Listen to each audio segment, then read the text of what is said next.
On our wedding night, Lu Xiu received a call from Fang Yaji saying she had a fever. He grabbed his coat and left. I stopped him and he slapped me hard. Pei Qing, don't make a fuss. I didn't cry. I took off my wedding ring and placed it on the divorce agreement. He froze. Clearly he hadn't expected I'd already signed it. The moment he slammed the door, I smiled and sent a message on my phone. Operation moved up. The Lu family ancestral home's bridal suite was terrifyingly large, the crystal chandelier swaying and making people dizzy. I sat at the dressing table in a red toasting dress, removing the last earring. In the mirror I could see the large bed behind me, strewn with rose petals, so tacky. The phone rang, not mine, the one Lu Xiu had tossed onto the bedside. The name that popped up on the screen was Yaji. I recognized the woman in the photo, Fang Yaji, Lu Xiu's childhood friend, the Mrs. Lu in waiting everyone in the circle knew about. Unfortunately, the Fang family went bankrupt 3 years ago. And she went abroad to dodge debts, which is how this position fell to me. I didn't move, the phone kept ringing again and again. Lu Xiu came out of the bathroom, his hair still dripping, his bathrobe loosely tied. He glanced at the phone and his brow knit. "Take it," I said. "It's rung 4 times. He walked over, picked up his phone, glanced at the screen, and his expression changed. Elegant. What was said over there I couldn't hear clearly, but Lu Xiu's facial expression visibly tightened. "Fever, how many degrees? Have you taken medicine? Where is the servant? All right, you don't move, I'll come over now." He hung up the phone and turned to the cloakroom to get clothes. I stood up and blocked his way. "You going out? Move aside." He didn't even glance at me. Yaji is at home alone with a fever of 39 degrees. No one to take care of her. Today is our wedding night. I know. He tore off the bathrobe and began to put on a shirt. But Yaji is different. She's had health problems since she was a child. She's been abroad alone for 3 years, now she's finally back. So as soon as she returns, you abandon your new wife. His hand on the buttons paused, and he finally looked up at me. Pei Qing, he had called me that name for 3 years, from the matchmaker meeting to the engagement, from the engagement to today's wedding. He had always called me like that, the full name, without any warmth. Use some sense. Yaji is sick, seriously. I'll go see her and be right back. What time will you be back? Will you come back tonight? His gaze turned cold. What do you mean? What do I mean? I stepped closer. Lu Xiu, today is our wedding day. 200 tables of guests, all the relatives and friends of the Lu family and the Pei family know we're here tonight. And now you want to leave to be with another woman? She just has a fever. If she has a fever, there are servants, a driver, and 9/11. Why does it have to be you? He fell silent. That kind of silence is more chilling than any explanation. I laughed. Because she wants you, right? As soon as she speaks, no matter when, no matter where you are, no matter what you're doing, you'll go. It was like that 3 years ago, and it's still like that 3 years later. So why did you agree to marry me back then? Pei Qing, stay calm. I'm very calm. I pointed at the marriage certificate on the bedside table. That thing was just issued today, still warm. If you want to leave, think it through first. I, Pei Qing, am not the kind of woman who waits for a man to turn back. His expression finally changed, but not to guilt, it was impatience. Don't threaten me with this. Yag over there is really urgent. I'll come back and explain it to you then. He pushed me away and strode toward the door. I chased after him and grabbed his sleeve. Lu Xiu, he suddenly pulled away. Too strong a force, and I staggered backward 2 steps, hitting the corner of the dressing table. Pain. What hurt more was his next move. He turned around and raised his hand. Slap. A slap landed on my face. The burning pain exploded across my cheek and my ears rang. I steadied myself at the dressing table to avoid falling. Pei Qing, stop being unreasonable. After shouting this, he turned and walked away. The sound of the door slamming was loud, shaking the crystal chandelier. I stood in place, slowly raised my hand, and touched my face. It was swollen, the finger marks clearly visible in the dressing table mirror. I saw myself, the swollen red left side of my face, my disheveled hair, and those eyes that were unnaturally calm. Strangely, I didn't cry. I haven't been able to cry since the day my parents divorced when I was 18. I walked to the bedside table, opened the drawer, and took out a craft paper bag. Inside were 2 copies of the divorce agreement, prepared 3 months ago. The writing signed by my own hand. I placed the agreement on the bed, then took off the wedding ring from the ring finger of my left hand and pressed it onto the agreement, a 3-carat pigeon egg diamond personally picked By Lu Xiu. I heard it was the finale piece at an auction. At the time he said, "It's for you." Now that I think about it, that sentence was ironic enough on its own. I picked up my phone, opened the contacts, and the pinned number had no name, only a string of digits. I sent a message, "Act ahead of time." Starting from the wedding night. 3 seconds later a reply came, "Received, waiting for your instructions." I tossed my phone into my bag and tidied my hair in the mirror. My face still hurt, but it didn't matter. This kind of pain would remind me of what happened tonight. As I walked to the door, I took one last look back at the wedding room. Rose petals were still on the bed, festive and ironic. "Happy wedding, Pei Qing," I said to myself. No, it should be "Happy wedding, Lu Xiu. This is your last chance to hurt me."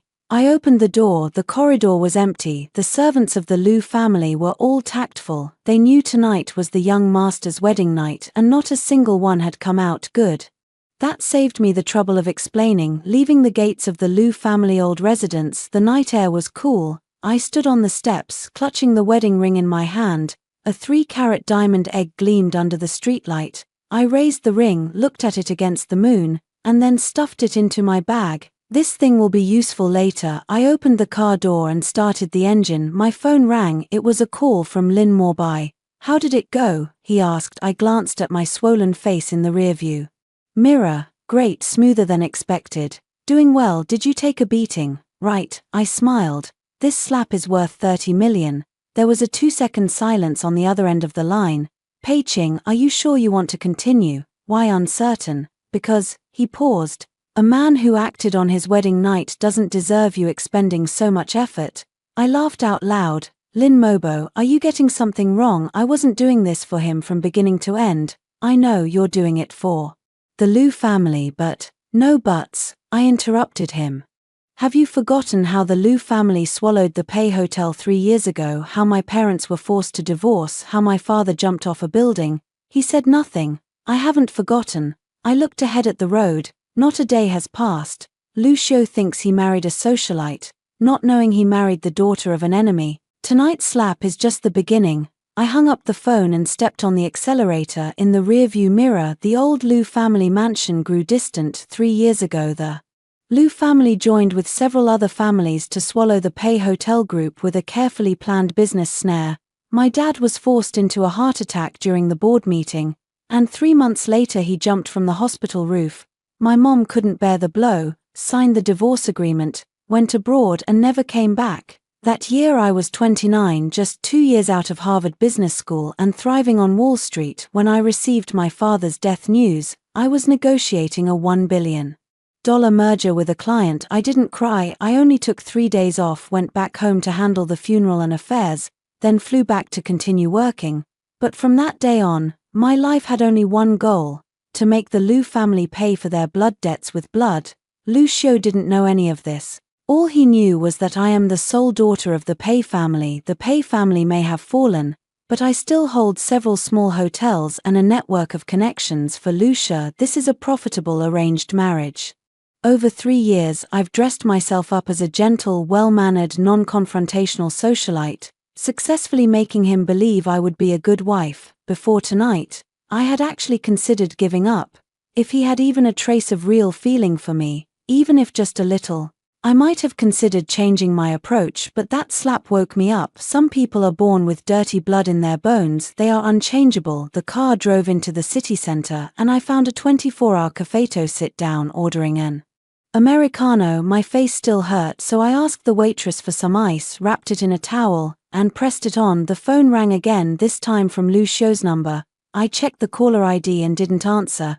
It rang 6 times and then went off. Then a message: "Elegant acute appendicitis. I'll take her to the hospital. I'm not coming home tonight." I glanced at the message, smiled, and put down my phone. "Lu Xiu, do you know that every message you send, every call is helping me, because starting from tomorrow, they will all become evidence." I opened my laptop and logged into an encrypted email account. There were 3 emails inside, all sent by the same codename. First letter: analysis of Lu Corporation's financial statements over the past 3 years, with loss points fully annotated. Second letter: background investigation report on members of Lu's board of directors, with a focus on the second largest shareholder, Lu Zhongwo. Third letter: records of financial transactions between Fang Yaji and Lu Zhongwo.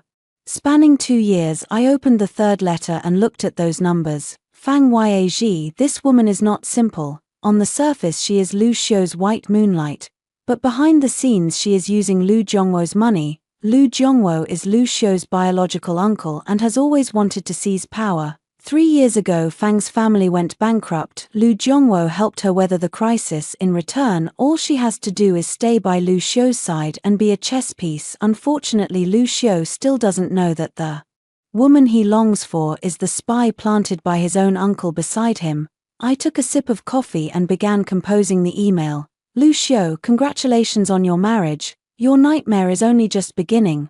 The Lu Corporation headquarters sat on the most expensive plot in the city center, a 36-story glass curtain building with 2 stone lions standing guard at the entrance, a striking blend of local and foreign styles. I strode in on 9-centimeter heels. The young woman at the reception glanced up at me, looked down again, then suddenly looked up once more. Lu, Mrs. Lu, Pei Ching, I corrected her. Or President Pei. Starting today, I'll be working in the operations department. Okay, President Pei. The young girl stood up flustered. Shall I take you up? No need, I know the way. There was only me in the elevator. The mirrored stainless steel reflected my appearance, a black suit dress, pearl earrings, meticulous makeup, the swelling on the left side of my face gone, concealed well with powder. 26th floor, operations department. The elevator doors opened, and the corridor was lined with more than 10 people who turned to look at me in unison.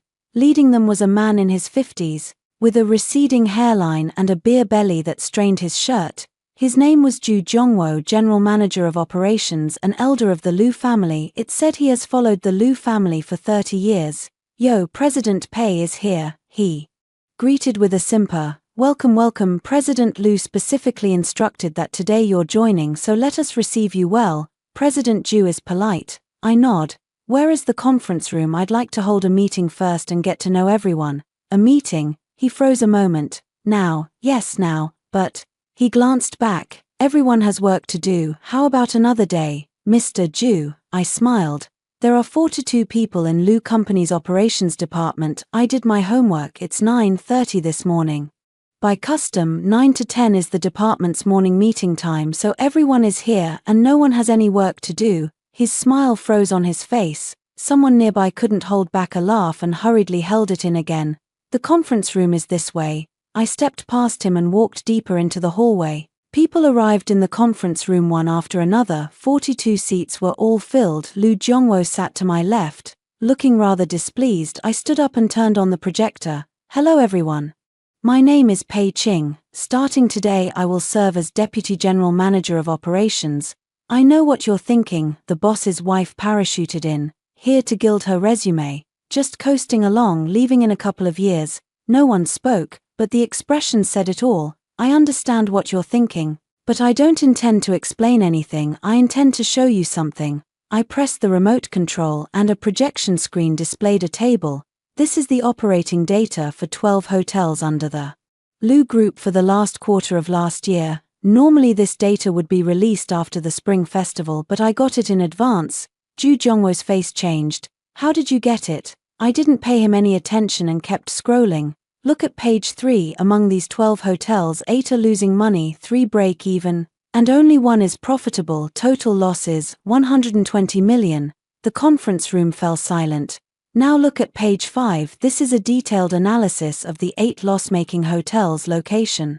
Customer sources, pricing, costs, management teams, suppliers, all the data is here. People began whispering to each other. I don't want to know why they're losing money. I turned off the projector. I only want to know who can tell me how to stop the losses. Zhu Zhongwo stood up. Director Pei, this data is company confidential. How did you get it? I need to report to Director Lu. Report what? I looked at him. You've been the general manager of the operations department for 5 years, and you don't even know which of the hotels you manage is losing money. You, President Zhu, don't get excited. I didn't say you're incapable, I just say your abilities are lacking, and you don't even realize it. The meeting room was dead silent. Zhu Zhongwo's face turned the color of pig liver, and his hands were trembling. The door to the meeting room was pushed open. Lu Xiu walked in, followed by two men in suits. Why so lively for a meeting? He smiled and came to my side. My wife is starting work today, please take good care of her. Zhu Zhongwo looked like he had seen a savior. General Lu, President Pei. I heard it. Lu Xiu patted his shoulder. Old Zhu, sit down, don't get excited. Then he turned to me, the smile on his face meaningfully. Pei Qing, making such a big scene on your first day at work. I'm doing my job. Take your time with the work. There's no need to rush. Lu Xiu. I looked at him. You brought me to the operations department. Isn't it because you want me to help the Lu family solve problems if I'm more efficient? What's the issue? He narrowed his eyes. Two men in suits beside him glanced at each other. No problem, he said. You go on. Okay. I turned toward the conference room. Where were we? Right, the losses, Mr. Zhu. You just asked how I obtained the data. I can tell you, but that's not important. What matters is, I pressed the remote and a new table appeared on the projection screen. This is the turnaround plan I put together. The first phase is 3 months, with the goal of turning the Suzhou hotel that has been losing money for 5 years into a profitable operation. If I can't achieve that, I'll resign to take responsibility. There was a loud bang in the conference room. Everyone in the industry knows that hotel in Suzhou, it's the Lu family's cancer. It's located in the old town, the facilities are aged. Management is chaotic. In 5 years it has changed 7 general managers, not one lasting a year. Zhu Zhongwo sneered coldly.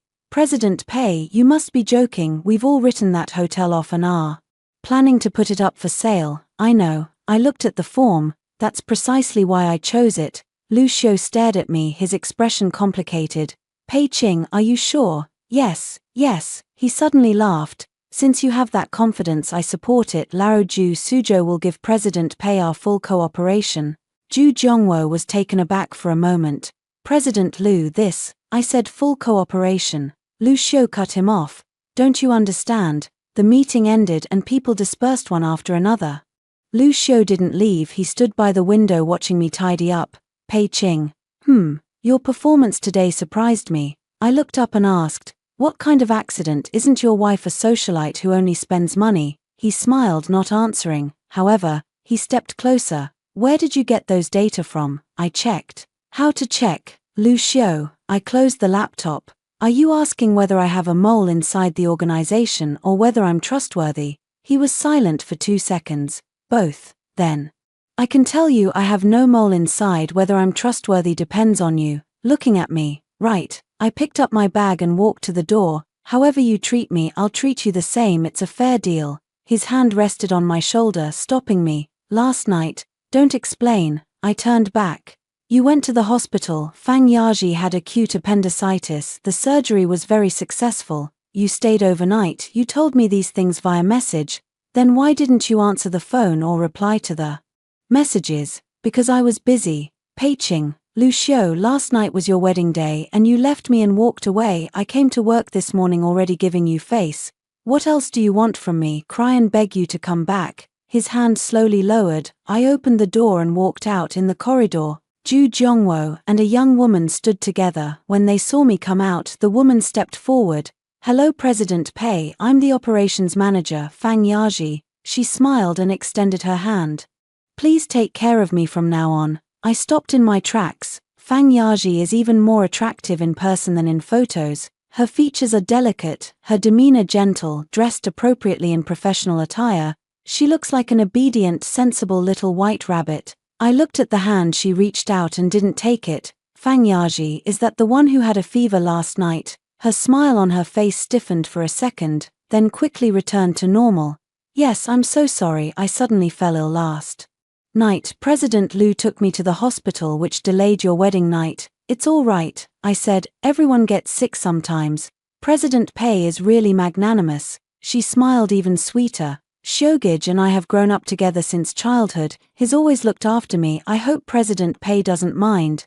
Shogij, I looked at her and smiled too. I don't mind, but Manager Fang, since we're colleagues, it's better to call him President Lu at work from now on. Save Brother Shou for private use.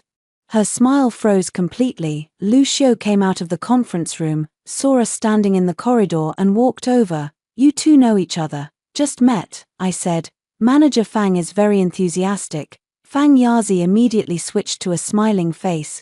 President Liu, I'm introducing myself to President Pe. President Pe is so beautiful, in real life she's even prettier than in photos. Lu Xiu glanced at me but didn't say anything. You two chat, I'm going to Suzhou. I turned and headed toward the elevator.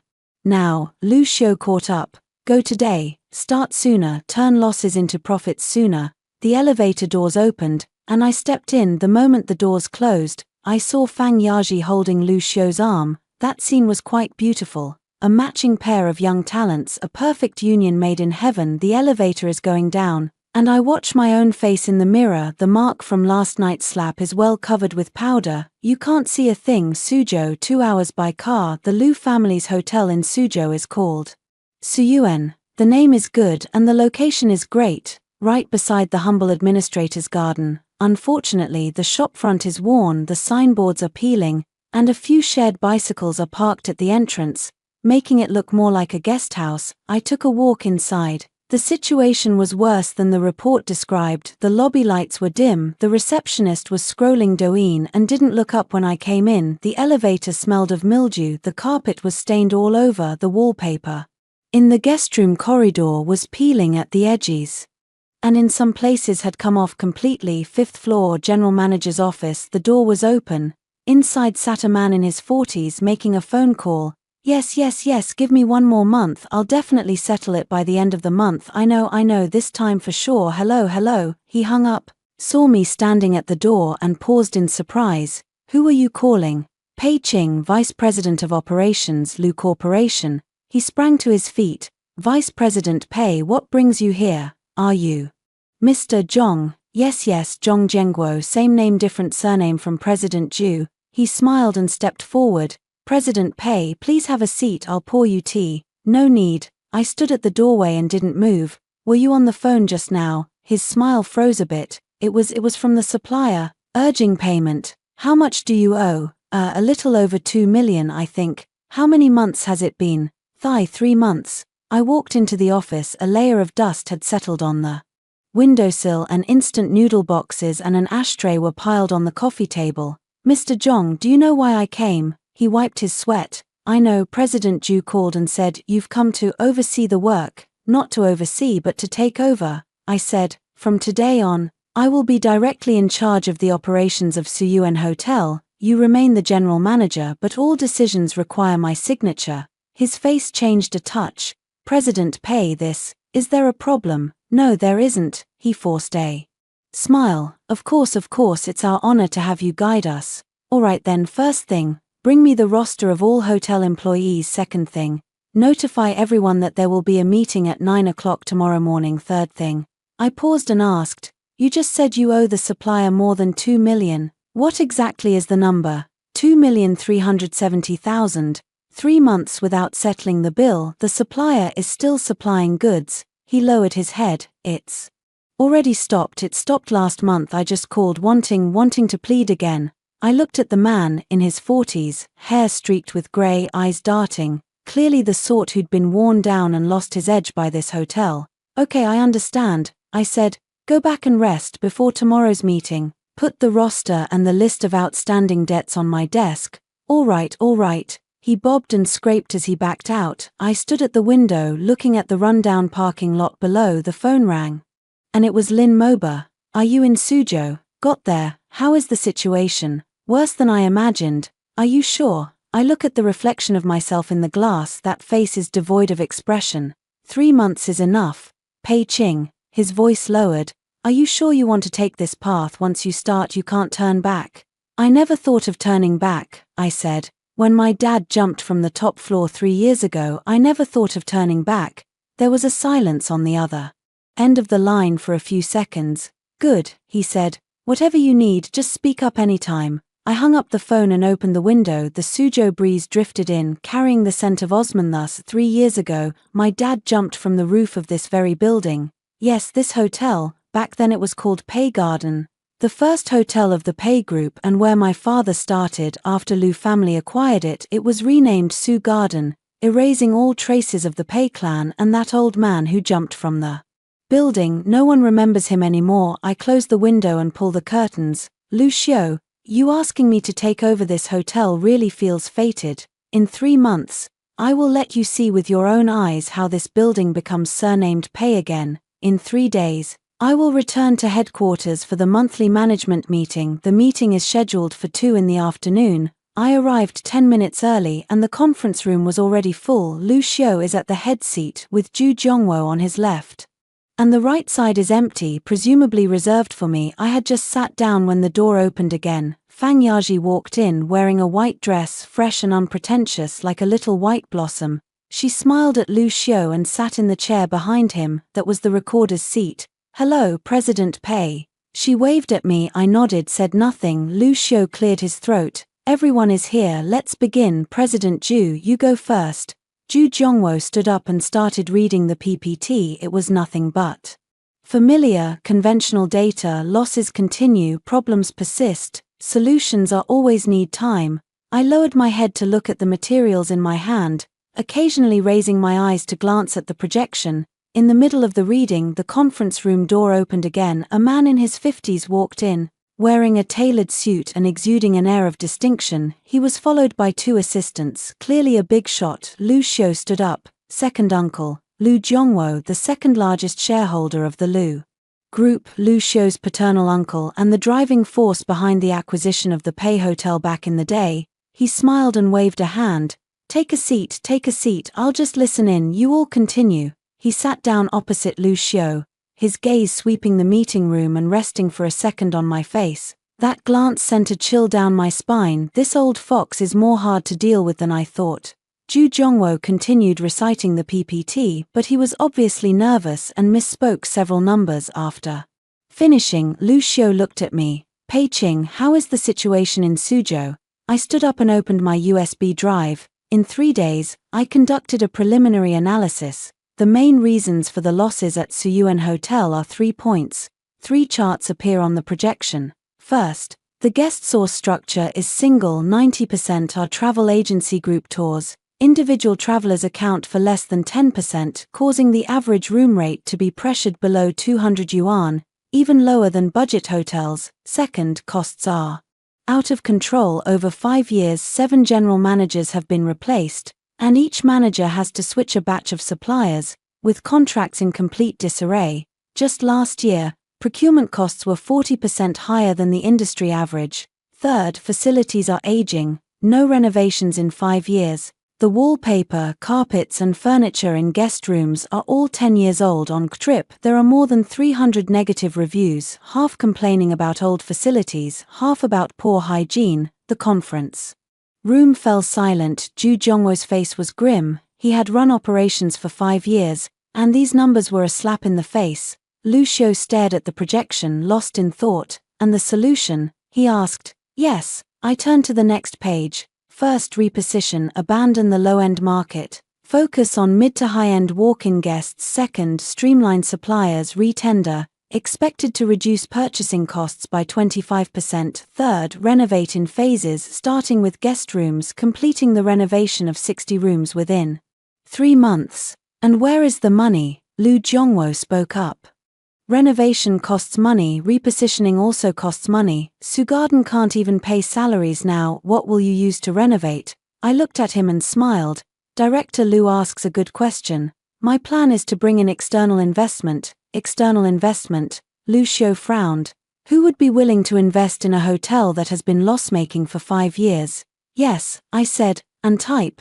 Those 2 words landed like a bomb. And Type, an international top-tier hotel brand, the Lu family's greatest competitor. Lu Xiu's expression changed. "What did you say?" "Antipar has been looking for an opportunity to enter the Suzhou market. They have their eye on Suyuan's location and are willing to invest 20 million for a 30% stake to renovate and remodel it."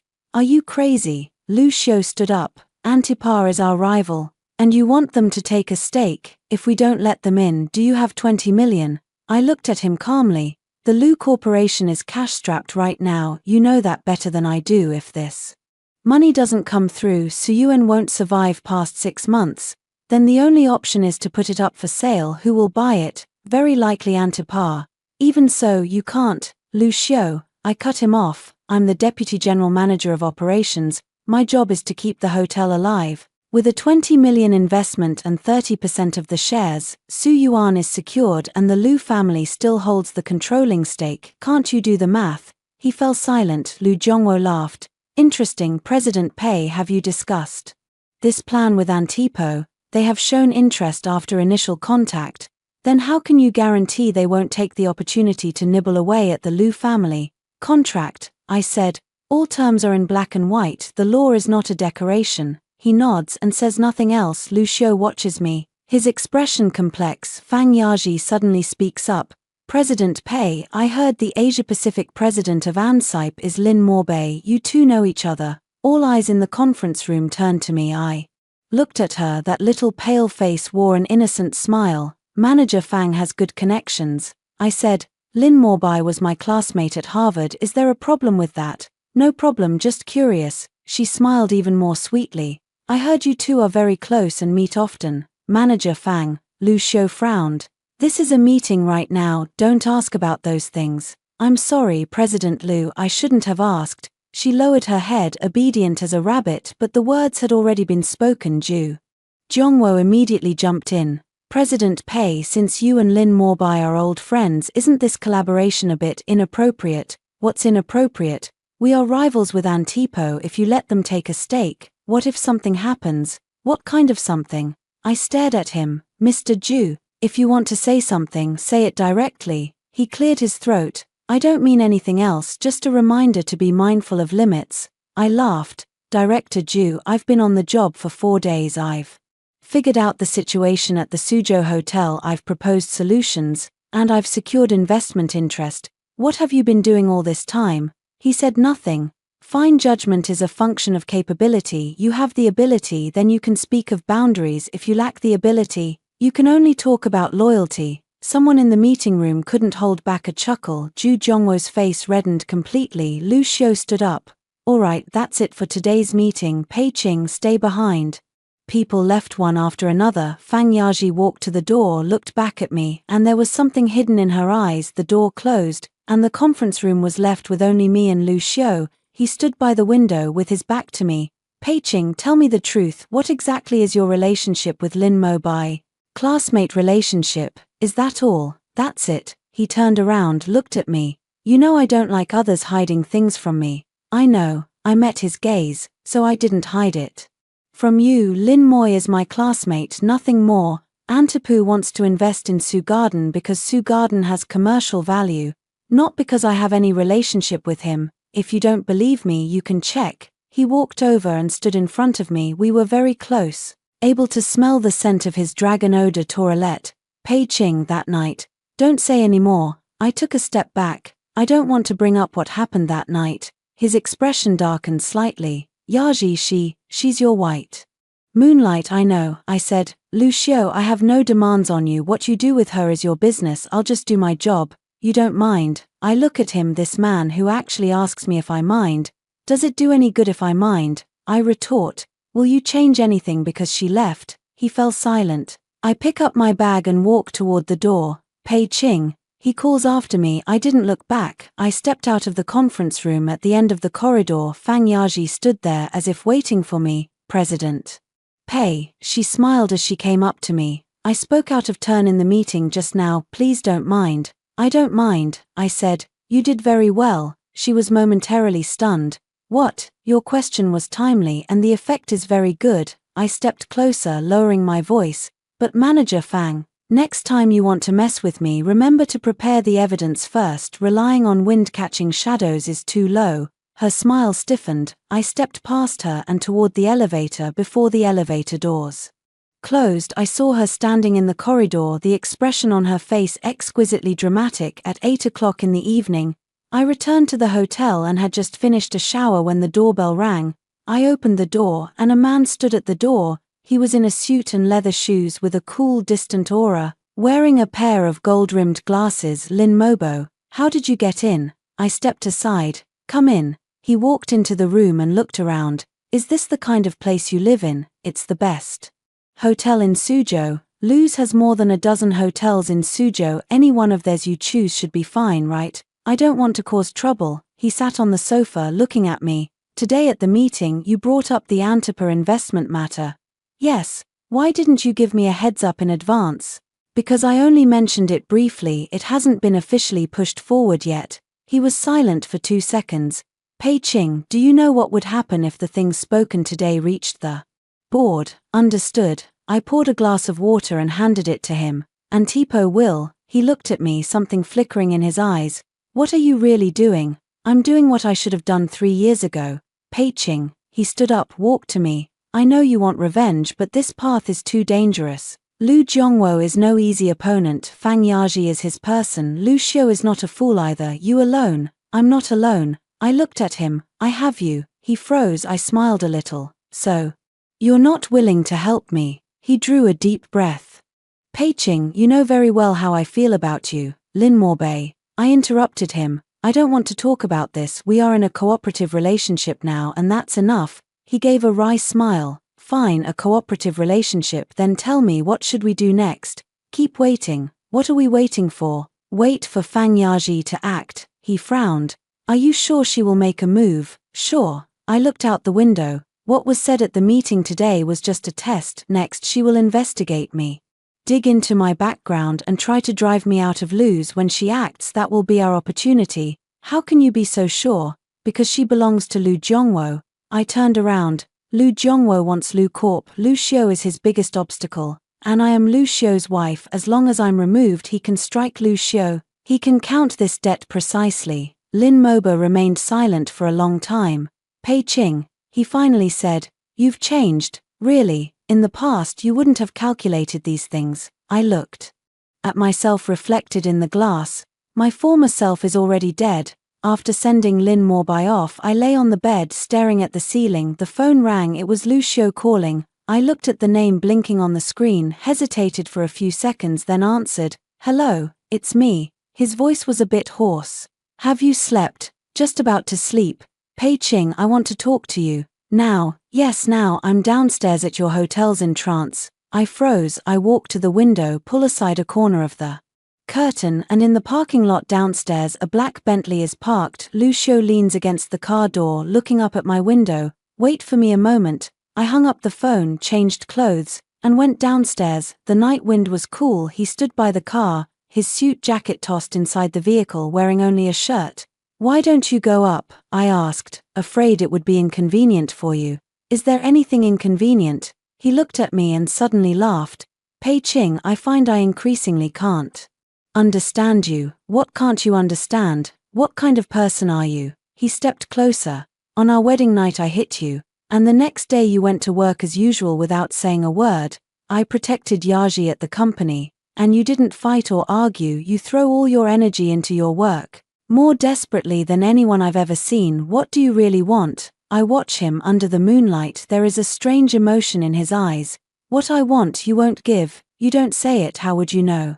I won't give. I laughed. Lu Xiu, have you ever truly loved someone? He froze. I'm saying, I continued, that kind of love that doesn't count rewards, doesn't count costs, doesn't care about anything. Have you felt it? He was silent for a long time. Exquisite. He finally said, I used to think I loved her. Used to. 3 years ago something happened at her family. She went abroad. I tried to hold her back, but she left anyway. So you hate her? No, I don't hate her. He shook his head. Just disappointed. Then why do you still defend her? He looked at me, his eyes complicated. Because she's back and she needs me. I nodded, said nothing. Pei Qing. He suddenly reached out, gripping my shoulder. I'm sorry for the wedding night. I looked at him. That face looked sincere under the moonlight. I accept your apology, I said.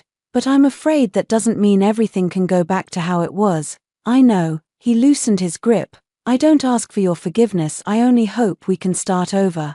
Start over. These 4 words he spoke on the 4th day after their wedding night. If it were another woman, perhaps she would be moved. But I won't, because from the very beginning I never intended to start anything with him. Lu Xiu, it's late. You should go back. I turned and headed toward the hotel. Pei Qing. He called after me. I didn't look back. In the elevator, I looked at myself in the mirror. There wasn't much expression on that face, but something was flashing in the eyes. Not tears, coldness. Lu Xiu, do you know that the better you treat me now, the more painful it will be later? What you owe me, I will have you pay back little by little. The elevator doors opened. I stepped out of the elevator. And a person stood in the corridor. Fang Yaji. She changed clothes, a white trench coat, long hair cascading over her shoulders, looking delicate and pitiful. Mr. Pei. She looked at me. Can we talk for a bit? Now. Yes, now. I looked at her, then at the elevator. How do you know I live here? I asked. Director Liu. I laughed. Did he tell you where I live? Right. She smiled sweetly. He has always trusted me. All right, come in. In the room, she sits on the sofa and I stand by the window. What do you want to talk about, President Pei? She looked up, tears in her eyes. I love him. I watch this woman. The acting is really good. I know, I said. And then, are you not angry? Why should I be angry? Because he's your husband. I laughed. Manager Fang, what exactly are you trying to say? She stood up and walked closer to me. President Pei, I know you don't love me. You must have married him for some other reason. But I truly love him. I have loved him since childhood. 3 years ago I left him because I had no choice. Now that I'm back, I can't lose him again. So what do you want me to do? Quit proactively. She bit her lip. I know this request is too much, but Manager Fang, I interrupted her. Have you thought about one thing? What is it? If you really love him, why didn't you stay 3 years ago? She froze. When the Fang family went bankrupt, he begged you to stay and you left. Now you're back, he's married, and you say you love him. Does this logic even make sense? I couldn't do anything at the time. Everyone has their own helplessness. I said, you have yours, I have my choices. Now I am his wife in the eyes of the law. Whatever demands you have, go talk to him. Talking to me is useless. She looked at me, tears streaming down her face. President Pei, can you pity me a little? Looking at this tear-streaked face, I suddenly remembered 3 years ago, the day my dad jumped off a building. I was like this too, kneeling in the hospital corridor, begging the doctors to save him. Nobody pities me. Manager Fang. I walked to the door, opened it. It's late, you should go home. She wiped away her tears and walked out slowly. When she reached the doorway, she suddenly paused and looked back at me. Pei Qing. Her voice changed, no longer the previous gentleness, cold as ice. You will regret this. I looked at her and smiled. Fang Yaji, feel free to bring it on. The door closed, the room fell quiet. I walked to the window and looked downstairs. Fang Yazi stepped out of the hotel and got into a car. That car didn't drive away, it stayed where it was. A few seconds later, Lu Xiu got out of the car. So he had been waiting for her all along. I watched this scene and smiled. Lu Xiu, sending her to me shows that you have no idea what she wants to do. You sent the person you trust most in front of me, not realizing who stands behind her. You've already lost this game. I pulled the curtains, lay back on the bed. The phone rang. It was a message from Lin Moba. Found out Fang Yazi has met with Lu Zhongwo 7 times in the last 3 months. Each meeting was at night, alone, and the location was kept secret. I looked at the message and replied with a single character. Okay. Outside the window, the black Bentley started up and vanished into the night. I closed my eyes. Tomorrow there is another hard battle to fight. 1 month later, the lobby of Su Garden Hotel has changed. The walls were repainted, the lights switched to warm tones, fresh flowers were placed on the reception desk, and the staff wore a new uniform. The old broken sign at the entrance was removed and replaced with a new one, Su Garden Pei. Yes, I added 1 character. When Lu Xiu saw it, he said nothing. He didn't say anything, so I took it as a given. At 10 o'clock in the morning, the meeting room was full. This is the all-staff conference of Su Yuen Hotel, the 3rd one since I took over. Everyone. I stood on the podium. A month ago I promised you that in 3 months this hotel would stop losing money. Now a month has passed, and I'll report the figures to you. Data appeared on the projection. Room occupancy rose from 35% to 62%, nearly doubling. The average room rate increased from 198 to 356, up 80%. Total revenue grew 147% compared to last month. Losses were reduced by 60%. Applause rose from the audience. I waved my hand to signal everyone to stop.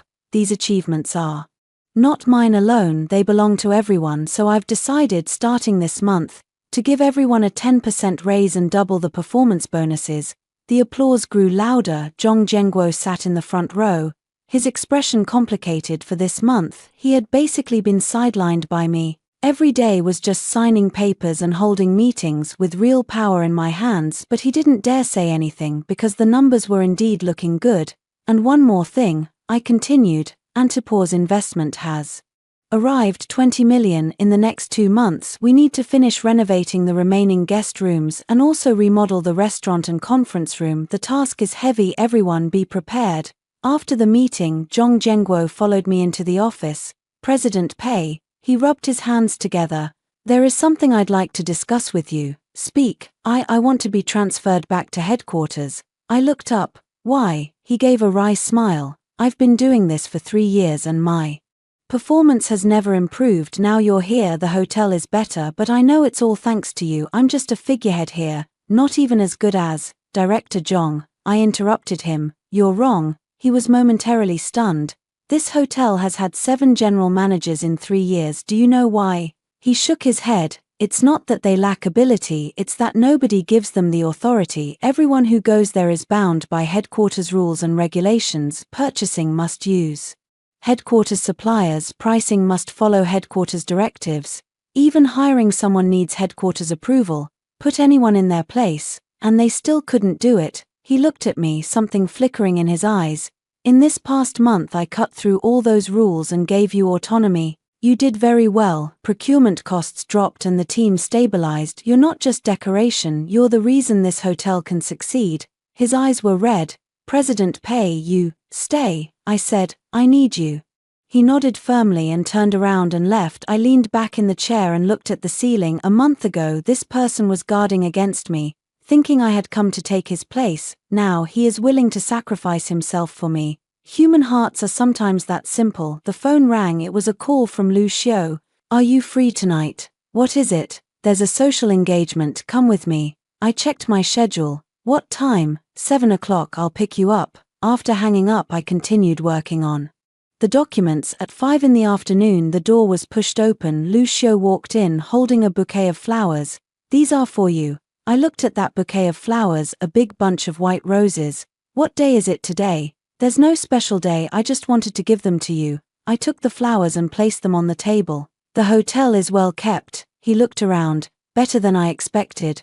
What did you imagine? He smiled. A total mess. You frazzled and overwhelmed. Now, he looked into my eyes. I think I married a treasure. He said this so naturally, as if he truly believed it. I didn't reply. At 7 o'clock we set off on time. In the car, he gripped the steering wheel, glancing at me now and then. Qingpei, I have thought a lot this past month. What are you thinking? Think about us.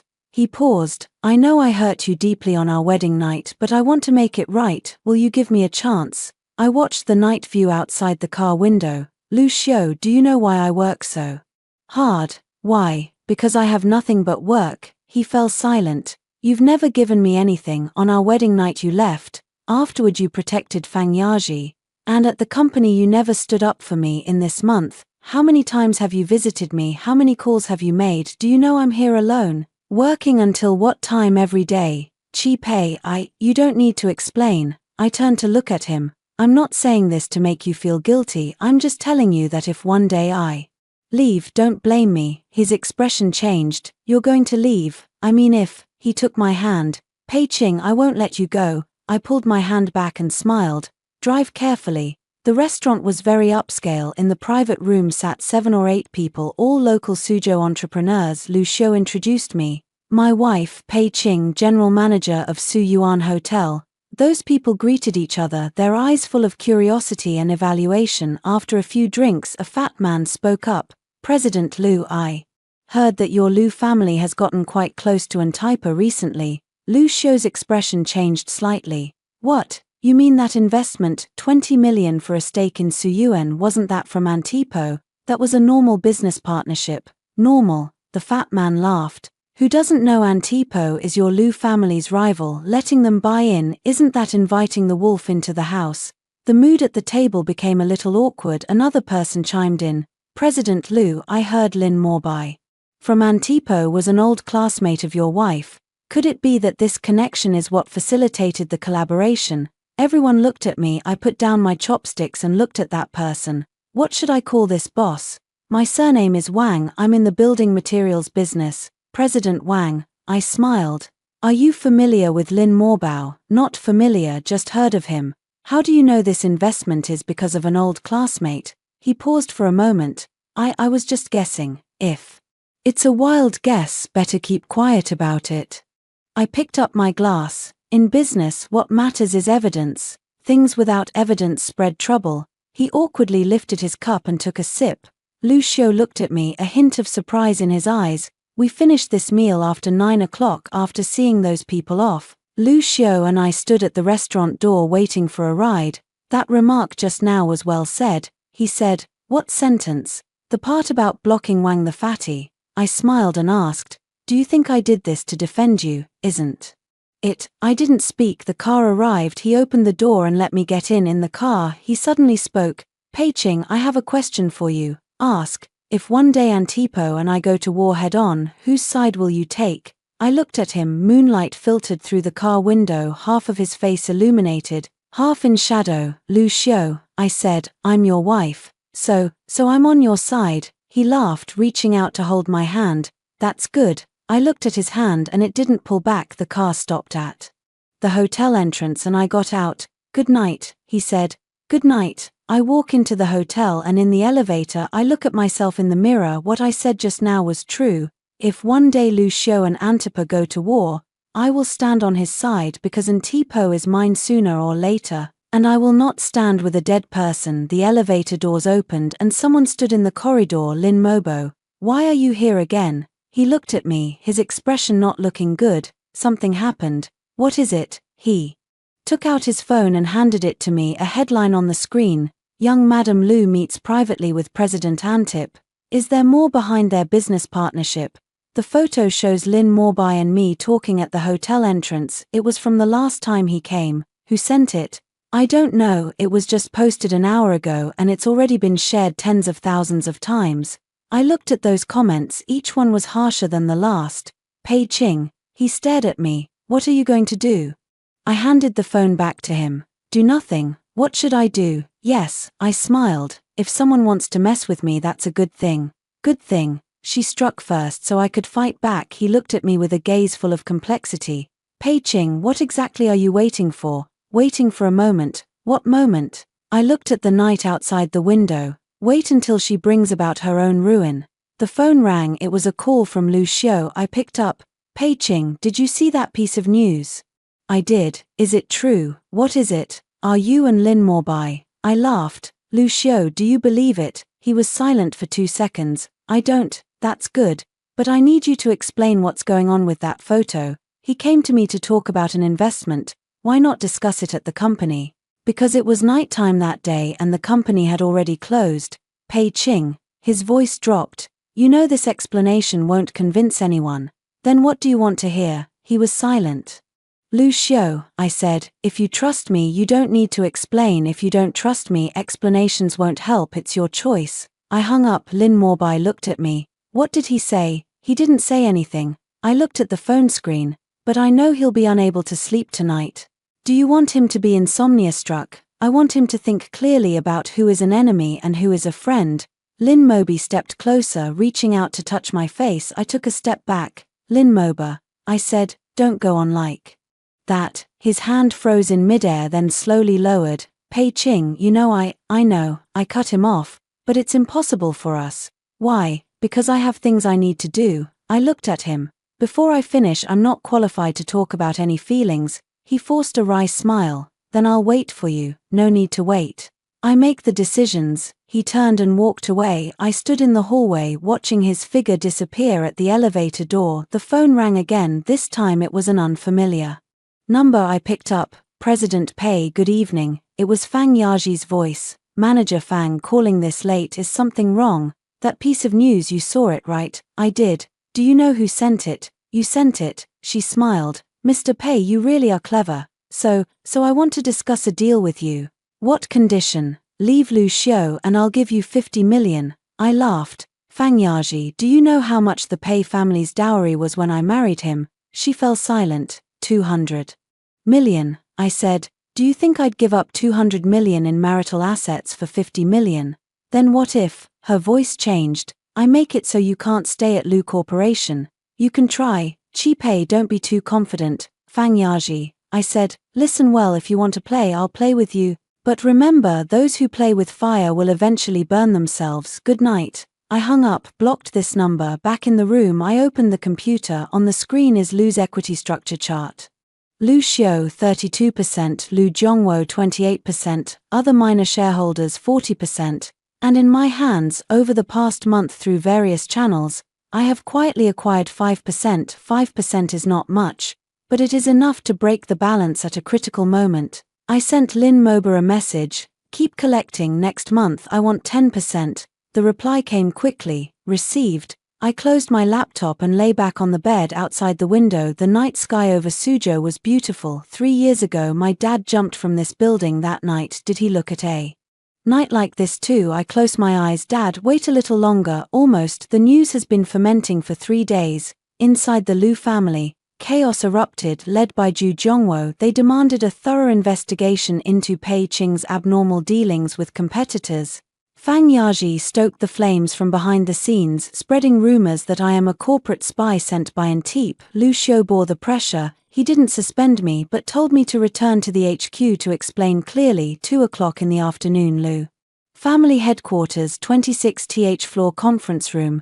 People sat down more than last time. Besides people from the operations department, there were a few directors, including Lu Zhongwo. Lu Xiao sat in the main seat, looking unhappy. I stood on the stage, facing everyone. Everyone, I've seen that news, the photos are real. Lin Mobai did come to see me indeed, but that was normal business communication, discussing investment. I didn't do anything to wrong the Lu family. Zhu Zhongwo sneered. President Pei, you say that lightly, but how do we know whether you and Lin Mobai have any other dealings? What evidence does President Zhu want? For example, he paused, your chat logs. Alright, I took out my phone, opened the chat history with Lin Mobai, and projected it onto the big screen. Everyone was looking at those messages. One by one, they were all about work, investment amounts, equity ratios, contract terms, renovation plans. There was no ambiguous content at all. Zhu Zhongwo's expression changed a bit.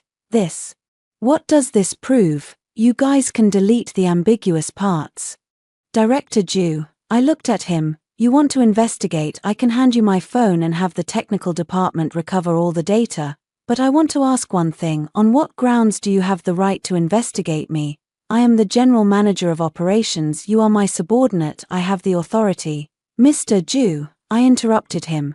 Did you just say I'm your subordinate? He was momentarily stunned. When I was hired, Mr. Lu announced that I was the deputy general manager of operations. Reporting directly to him, my immediate superior is Mr. Lu, not you. What right do you have to investigate me? He said nothing. Lu Zhongwo spoke. President Pei, don't get excited. Old Zhu also wants what's best for the Lu family. We're all working for the company after all. I looked at him. That old fox finally spoke. Director Lu is right, we're all for the company. I smiled. Since that's the case, I have a suggestion. What advice? In order to prove my innocence, I am willing to accept board supervision. From today on, all my work correspondence can be reported to the board, but I have one condition. Speak. Conduct a thorough investigation of the Lu family's internal affairs to see who else has dealings with our competitors. Specifically, I looked at Fang Yaji. Those who have gone abroad and returned within the last 3 years and were parachuted in. Fang Yaji's face changed. Lu Zhongwo squinted. What does President P mean by that? Not much of a meaning. I smiled. Just that. If we're going to investigate, let's do it thoroughly. If only I'm investigated, that's not fair. The conference room fell silent. Lu Xiao watches me, his expression complex. Lu Zhongwo was silent for a few seconds, then smiled. Alright, that makes sense, then investigate, fair and impartial.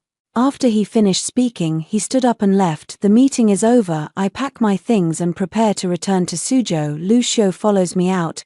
Pei Qing.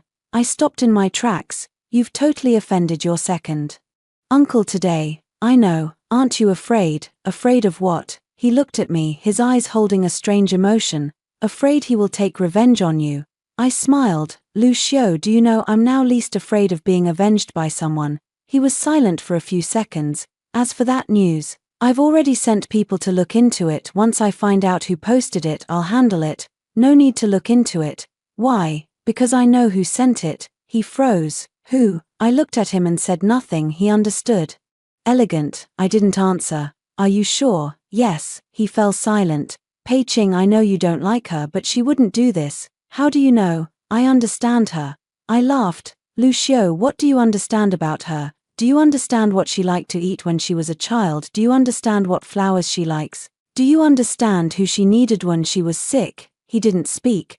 But do you understand what she has done in these years? Do you understand why she came back? Do you understand who she met? Pei Ching, what exactly do you want to say? I want to say, I looked at him. The person you think you know may not be the one you think at all. I turned and walked away. In the elevator, I looked at myself in the mirror. Would he believe what I just said? No, not at least for now. But he will start to doubt. Once the seed of doubt is sown, it will eventually sprout. 3 days later, Hangzhou, Antip Asia Pacific Regional Headquarters, 36th floor. Lin Mobi's office is large with a floor-to-ceiling window overlooking the whole of Hangzhou's skyline. Sit. He pointed to the sofa. I sat down and he handed me a cup of coffee. How's the equity collection going? 8%, he said. 2 more days and it will reach 10%. That's too fast, slow down. Why? It's too fast and people will notice. I looked out the window. Lu Zhongwo isn't a fool, he will definitely keep an eye on the stock market. He nodded. One more thing. He took out a document, Lu Zhongwo's recent activities. I took it and looked. Is he contacting the other shareholders? Yes, at least 5. He wants to join with the minority shareholders at the year-end shareholders meeting to force Lu Xiu to step down. I flipped through that document and smiled. That's great. Great. He frowned. He's Lu Xiu's enemy and your enemy too.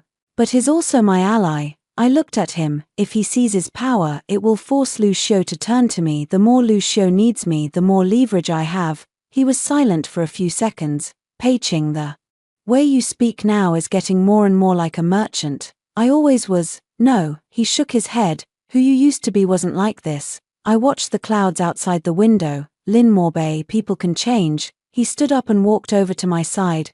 Pei Ching, have you thought about it? After all this is over, what will you do? Didn't expect that. So what do you want now? I turned my head and looked at him. There is something in his eyes that reminds me of many years ago, that guy who saved me a seat in the Harvard Library. Lin Moba, I said, don't go on like that. Like what? Don't be nice to me. Why? Because I'm not worth it. He smiled. Whether you're worth it or not is up to me.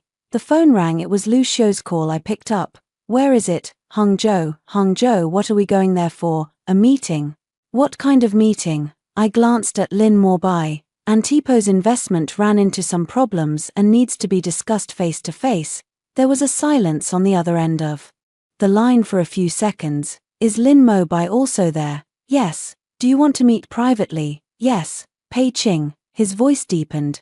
Do you know what's going on at the company right now? You went to Hangzhou alone, met Lin Morbei by yourself. What will people think if word gets out? Lu Xiu, I said. I'm here to solve the problem. If you don't trust me, I'll go back right now. He was silent. I'll be back tonight. I hung up. Lin Morbei looks at me. He still doesn't believe you. Normal, are you? Angry. Don't be angry. I smiled. The less he believes in me, the less I'll feel heartache when I leave. At 8 o'clock in the evening, I returned to Suzhou. In front of the hotel entrance, a black Bentley was parked. Lu Xiu leaned against the car door, and when he saw me getting out of the car, he walked over. Are you back? How did you come here? Waiting for you. I looked at him. How long have you been waiting? 3 hours. I laughed. How is President Lu so free nowadays? He took a step closer, very near to me. Pei Ching, I retract what I said this afternoon. What sentence? I shouldn't have doubted you. I looked into his eyes. Why did you suddenly come to understand? Because I had someone look into it, he said. That news was indeed released by Elegant. She bought off a few marketing accounts and hired bots to repost. I didn't speak. Also, he continued, in the past few years abroad who she met, I also checked. She has met with my great-uncle many times. I looked at him. How did you find out? You have your connections and I have mine. He extended his hand and grasped my shoulder. Pei Ching, I'm sorry. Sorry for what? I'm sorry I don't believe you. I'm sorry I let you bear this alone. I'm sorry for that slap on our wedding night. I looked at the man. When he said those words, there was genuine guilt in his eyes. Lu Xiu, I said. Do you know why I married you? He froze. It wasn't for love and it wasn't for money. I said, it was because my father on his deathbed made me promise to marry into the Lu family. His face changed. Color, your dad Pei Jingshan of the Pei family. Yes. Why does he want you to marry into the Lu family? Because he hates the Lu family. I smiled. He hates you for swallowing his hotel, hates you for forcing him to jump off a building, so he had me marry in so I could take revenge for him. He loosened his grip and stepped back. Pei Ching, you, just fooling you. He froze. I'm kidding, I said with a smile. My dad did hate the Lu family, but he didn't let me seek revenge before he died. He only told me one thing: Pei Ching, live well. He looked at me with a gaze full of complexity. Those words you just said, were they true or false? You guess. He was silent for a long time. Pei Ching, he said at last, true or false, I accept it. What are you denying? I take you as my wife. He stepped back. I was wrong on our wedding night. I'll change from now on. Will you give me another chance? I looked into his eyes. The moon was bright, lighting his face clearly. Lu Xiu, I said, I don't know. Don't. Know what? I don't know whether you're worth trusting. He forced a wry smile. Then I'll prove it to you. He turned and got into the car, starting the engine. The car window rolled down and he stuck his head out. Pei Ching, from today on, I will show you what kind of person I am. The car drove away. I stood in place, watching the black Bentley disappear into the night. The phone rang. It was Lin Morbai. How is it? He's here. What did he say? Say that he was wrong. Say he will change. Do you believe it? I gaze into the distance. Don't. Why? Because a dog can't stop eating feces. I hung up the phone and walked into the hotel. In the elevator, I took out my phone and looked at the message Lu Xiu just sent. Good night, wife. Wife, he hadn't said those two words again since our wedding night. I looked at those two words and smiled. Lu Xiu, do you know, the better you treat me now, the more it will hurt later. The day you discover the truth, you will hate me, but I no longer care. 1 month later, the Suyuan Hotel has been completely renovated. On opening day, I held a grand ceremony, invited all the major media in Suzhou, and had dozens of influencers come to check in. The results were immediate. In the following week, occupancy shot up to 85%, and the trip rating rose from 3.2 to 4.7. Lu family headquarters monthly operations meeting. I stood on the stage, the projection displaying Su Yuan's data. Last month, Su Yuan Hotel's total revenue was 12 million with a net profit of 3 million. This is the first time in 5 years that it's turned a profit. Applause broke out in the conference room. Lu Xiu sat in the chair at the head of the table, looking at me, his eyes shining. Zhu Zhongwo's face was ugly, but he still clapped along. Lu Zhongwo was there too. He smiled and nodded, but his eyes were cold. Fang Yaji sat in the corner with his head lowered, not sure what he was thinking. After the report, Lu Xiu stood up. Mr. Pei's performance has been seen by everyone, therefore I have decided that starting next month, Mr. Pei will be promoted to General Manager of Operations, fully responsible for the operations of all of Lu's hotels. The conference room fell quiet for a few seconds. Zhu Zhongwo stood up abruptly. Mr. Lu, what about me? Mr. Zhu, Lu Xiu said, looking at him. You're transferred to be the chairman's special assistant to assist my second uncle. Zhu Zhongwo's face went ashen. Mr. Lu, I've worked at Lu Corporation for 30 years. I know, Lu Xiu interrupted him. That's why I arranged a better position for you. What? Not satisfied, Zhu Zhongwo opened his mouth but could not say a word. Lu Zhongwo laughed. Sure, arranged it well, old Zhu, you shouldn't nitpick. Zhu Zhongwo sat down, lowered his head and his fists clenched. I watched this scene with a clear mind. Lu Xiu is paving the way for me, and he is also slapping Zhu Zhongwo in the face, but more importantly, he is declaring war on Lu Zhongwo. After the meeting, I packed up and prepared to return to Suzhou. Lu Xiu follows me out. Pei Ching, are you free tonight? What is it? I'll take you somewhere. Where? Classified. At 7 in the evening he drove over to pick me up. We headed out of the city and finally stopped in front of a villa. Where is this? My place. Your place. I looked at him. Isn't the Lu family old residence your home? That's the ancestral home. He got out of the car and opened the door. This one I bought and it's in your name. I froze. What did you say? He took out a property deed and handed it to me. On it was written owner Pei Ching. I've never forgotten what happened on our wedding night. He looked at me. This is my apology. I took the property deed and read it over and over. Lu Xiu, do you know how much this villa is worth? Yes. Then you give me. These are for you. I looked at him. The moon is very bright. He stands at the doorway waiting for me to go in. Lu Xiu, I said, Are you stupid? He smiled. Maybe so. I walked into the villa. Inside it was all finished. Arranged according to my tastes. The living room hung paintings I liked, the study had books I loved, even the sheets in the bedroom were in my favorite color. How did you know I liked these? Ask your assistant. When did you ask? Last month. Last month, that's when he said he would show me the proof. I sat down on the sofa. Lucio, come here. He walked over and sat down facing me. I'll ask you a question. Ask. Do you know why I married you? He was silent for 2 seconds. Yes, say it. Because the Pei family needs the Lu family, he said. 3 years ago when Pei Corporation fell, your father jumped off a building and your mother went abroad. You were left to carry the few hotels that remained on your own, and it was very hard. Marrying me is your best option. I looked at him. He was right. But not entirely. What else? And, he paused, you may hate the Lu family but you don't hate me. How do you know I don't hate you? Because you've never been against me, he said. On our wedding night I hit you and you didn't cry or make a fuss. You went to work as usual the next day. I left Yazi at the company, and you didn't argue or quarrel. I abandoned you in Suzhou for a month, and you built up Suyuan on your own. Pei Qing, if you hated me you wouldn't have done those things. I laughed. Lucio, have you ever thought that the reason I do these things is because I have other motives? He looked at me. What is the purpose? I didn't speak. He walked over, crouching in front of me. Pei Qing, no matter what your purpose is.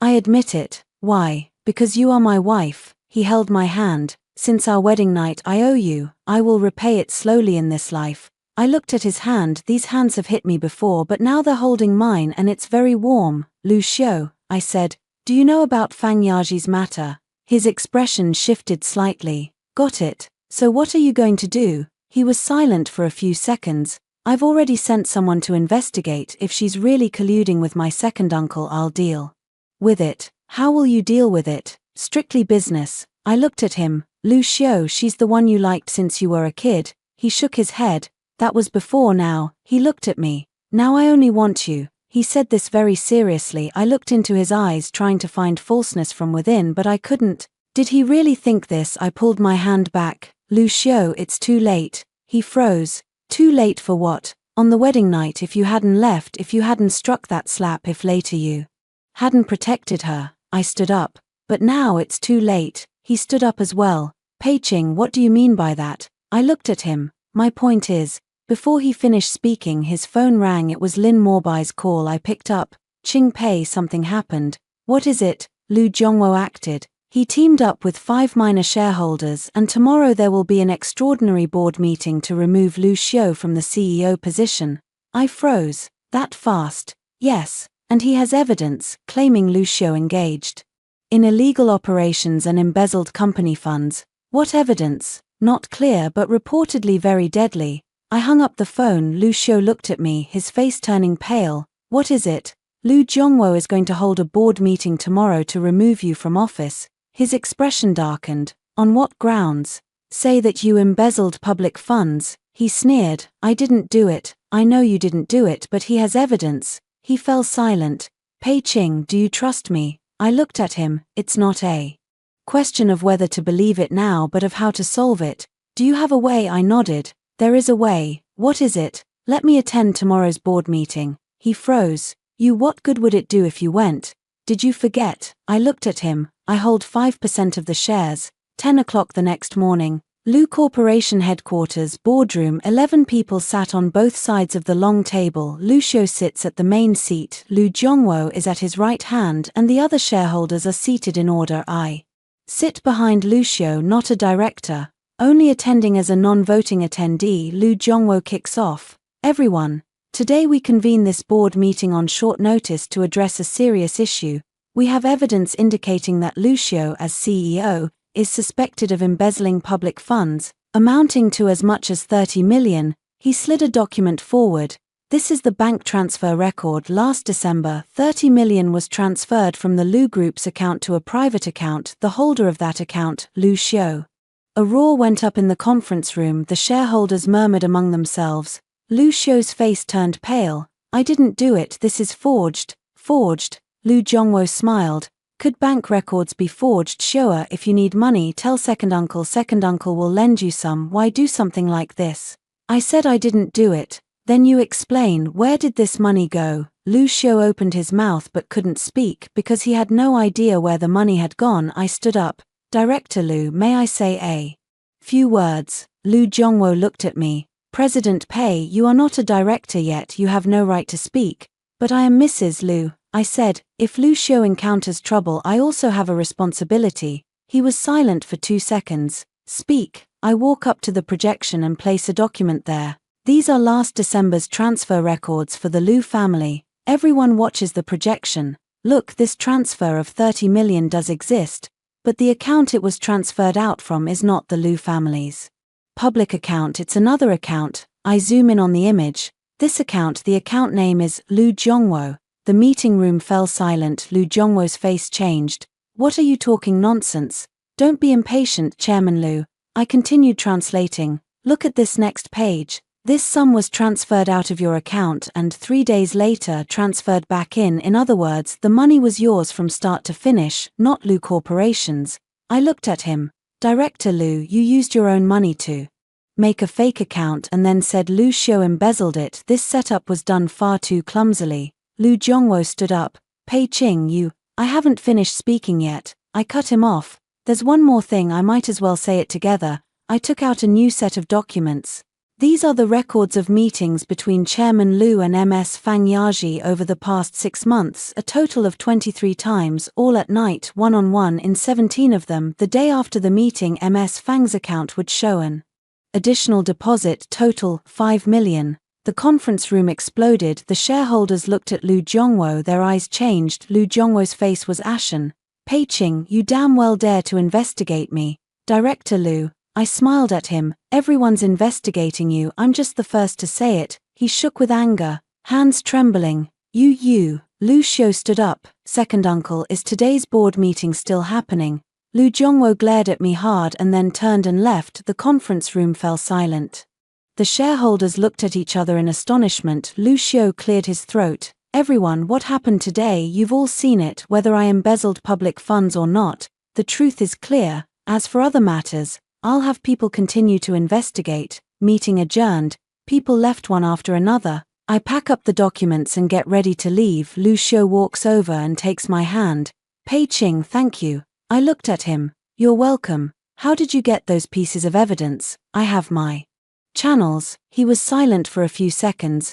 Pei Qing, who on earth are you? I laughed. Your wife. He looked at me with a gaze full of complexity. I really can't see through you. Don't need to see through it. I pulled back my hand. Knowing I'm on your side is enough. She stepped out of the conference room at the end of the corridor. Fang Yaji stood there. She looked at me, hatred in her eyes. You won, Qing Pei. I walked over. Manager Fang, it's not over yet. How do you want to proceed? Don't want to do anything. I looked at her. Just want to tell you, those who play with fire will really get burned to death. She bit her lip. Just you wait. I'll wait. I stepped past her and walked toward the elevator. Before the elevator doors closed, I saw her take out her phone and start dialing. I sent a message to Lin Morbei. Lu Zhongwo will contact Fang Yaji. Keep an eye on them. The reply came quickly. Received. The elevator began to descend. I looked at myself in the mirror. I won this round today, but the real war has only just begun.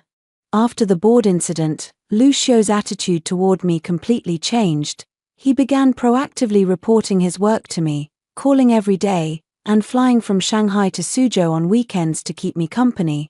He had his secretary order flowers for me 3 times a week, each time a different variety. He even turned down all his social engagements just to have dinner with me. Everyone at the company said that 6 months after getting married, Lu had finally come to his senses. Only I knew that this was merely the calm before the storm. That night we were having dinner in the villa he had bought, candlelight, red wine, steak. He sat opposite me, gentleness shining in his eyes. Pei Qing, I want to ask you something. Ask. When did you buy that 5% stake you're holding? I put down my knife and fork and looked at him. You checked me. It's not an investigation. He shook his head. I just want to know. Know what? I know why you want to buy Lu Corporation's shares. I was silent for a few seconds. Lu Xiu, since you asked, I'll tell the truth. Go ahead. That 5% stake was bought with my dowry. He froze. Dowry, the one your dad left you? Yes, I said. Before my father died, he left me all the assets of the Pei family, including several hotels and some cash. With that money I bought into Lou's shares. Why? Because I'm afraid. I looked at him. I'm afraid that one day you will leave me. I'm afraid that one day I will have nothing at Lou's, so I left myself a way out. He fell silent. After a long time he reached out and held my hand. Pei Ching, I won't leave you. I looked at him. How do you know? Because I can't. I laughed. Lu Xiu, do you know the least trustworthy thing in this world is a man's promises? He frowned. You don't trust me. No, I don't believe you. I withdrew my hand. But I won't blame you, because I don't deserve your trust.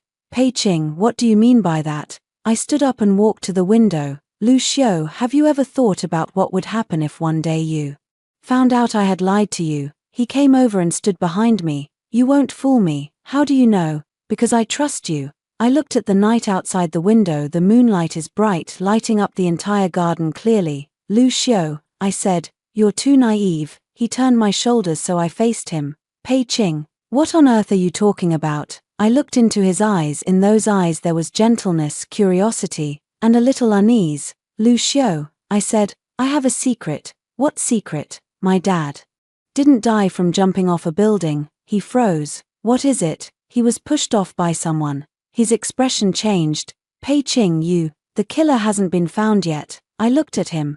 But I know that person is with the Lu family. He loosened his grip and stepped back. Do you mean my second uncle? I didn't speak. He looked at me with a gaze full of complexity.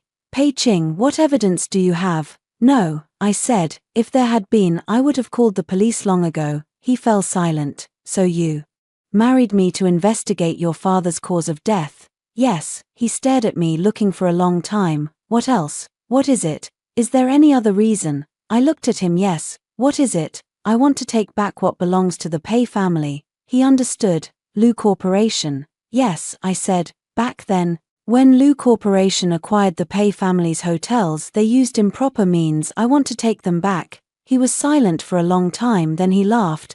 Pei Ching, you know what? I knew these things long ago. I froze. What did you say? I've looked into your father's death. I investigated the acquisition back then as well. He stepped closer. From the very beginning I knew your purpose in marrying me. I looked at him, my back growing cold. Do you know? Right. He nodded. I didn't leave on our wedding night because of elegance. Why is that? Because I need time to digest this. He gave a wry smile. The woman I married is here for revenge. I need time to accept this news. I took a step back. So the slap on your wedding night, it was deliberate, he said. I need you to hate me. The more you hate me, the less likely you are to leave. The less likely you are to leave, the more opportunity one have to prove myself. My mind went blank. Lu Xiu, what exactly are you saying? He walked over and held my hand. Pei Ching, I know you want revenge. I also know that your father's death is very likely related to my second uncle, so I want to help you. Help me? Yes, he nodded. We'll investigate together, find out the truth about your father's death and take back the Pei family's hotel, but there's one condition. What condition? After it's done you stay. I looked at him. Moonlight streamed through the window, illuminating him clearly. There was no faucet in his eyes. Lu Xiu, I said, are you crazy? Maybe. He laughed. But I'll own it. I pulled my hand back. Aren't you afraid I'll trick you? Afraid, he said. But I'm more afraid of losing you. I fell silent. After a long while I spoke. Lu Xiu, I have one condition. Speak. I want 51% of the voting rights in Lu Corporation. He froze. What is it? Voting rights, not shares, I said. I want veto power on the board. He looked at me. What are you going to do with this? Make sure you won't regret it, I said. In case one day you change your mind, I can still protect myself. He was silent for a few seconds. Okay, I froze. You agreed, right? He nodded. Have the lawyer draft the agreement tomorrow. I looked at him. Is this man stupid or not? Lu Xiu, do you know what 51% voting rights mean? Yes. Then why did you give it to me? Here. He came over and took my hand. Because I believe you wouldn't hurt me. I looked at him. Something inside my heart was slowly cracking open. That night I didn't sleep, lying in bed, staring at the ceiling. Lu Xiu's words echoed over and over in my mind. I knew your purpose for marrying me. I knew it from the very beginning. That slap on our wedding night was intentional. I need you to hate me so you won't leave. This man is more complicated than I imagined. He has been playing along to suit his own plan. He has been waiting for me to lay my cards on the table, and I surprisingly only realized today. The phone rang. It was Lin Moy's news. There's movement on Lu Jongwo's side. I looked at the screen and replied with a single character, speak. He's going to Macau next week to meet a mysterious figure. It should be the final deal. I sat up. Can we find out who it is? No. But it's very likely one of the key figures in the acquisition back then. I was silent for a few seconds. Get ready, we're going to Macau too.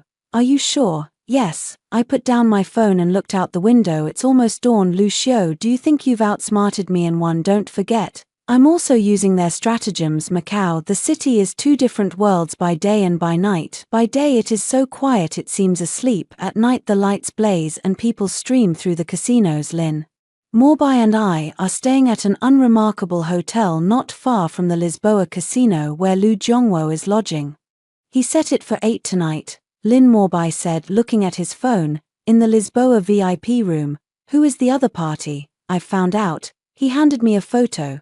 Do you know this person? I stared at the man in the photo, stunned. Qin Si-hai. Yes, Qin Si-hai. At that time the second largest shareholder of the Pei Group and the most trusted partner of my father. A month before the acquisition, he suddenly disappeared and all shares were mysteriously acquired. After my father's death he never appeared again. He was the key to that acquisition back then. I said, he must know something. You'll know tonight. Lin Morbai put away the photo. Find a way to get close to Lu Jongwo. I'll keep an eye on Qin Si-hai. How are you staring? I have a way. He looked at me. But you must be careful. Lu Jongwo is not a soft touch. I nodded. 7 o'clock in the evening, the Lisboa casino. I changed into an evening gown, applied heavy makeup and blended into the crowd. The casino was roaring with voices, the clatter of chips rising and falling. I sat down at the baccarat table and exchanged for 500,000 in chips. A middle-aged man sat beside me, suited and polished, wearing a gold watch, clearly a wealthy man. He glanced at me and smiled.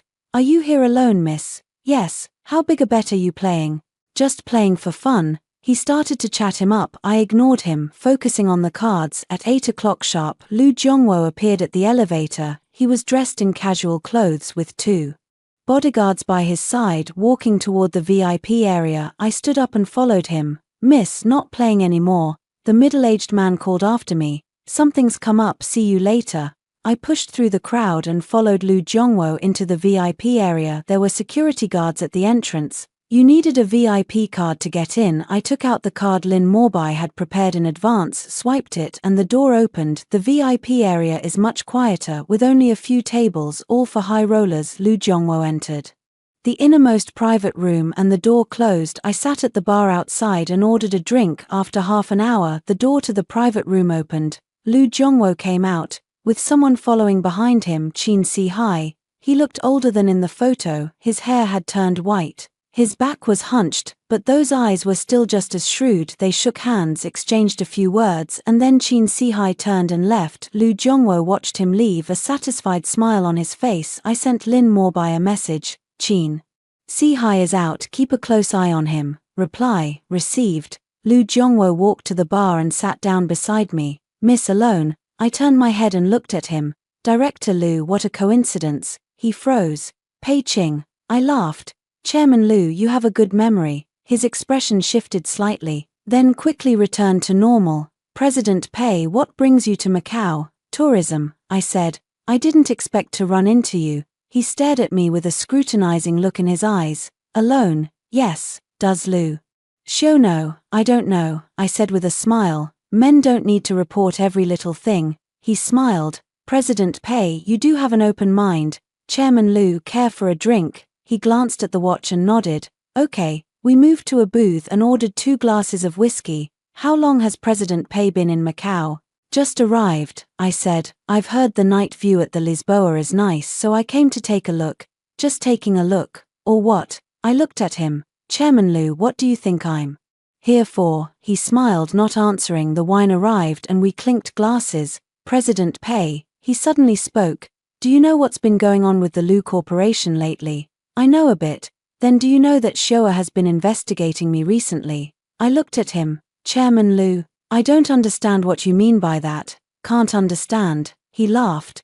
President Pei, we Chinese say what we mean. Your move on the board is impressive, but you think that little bit of evidence can topple me.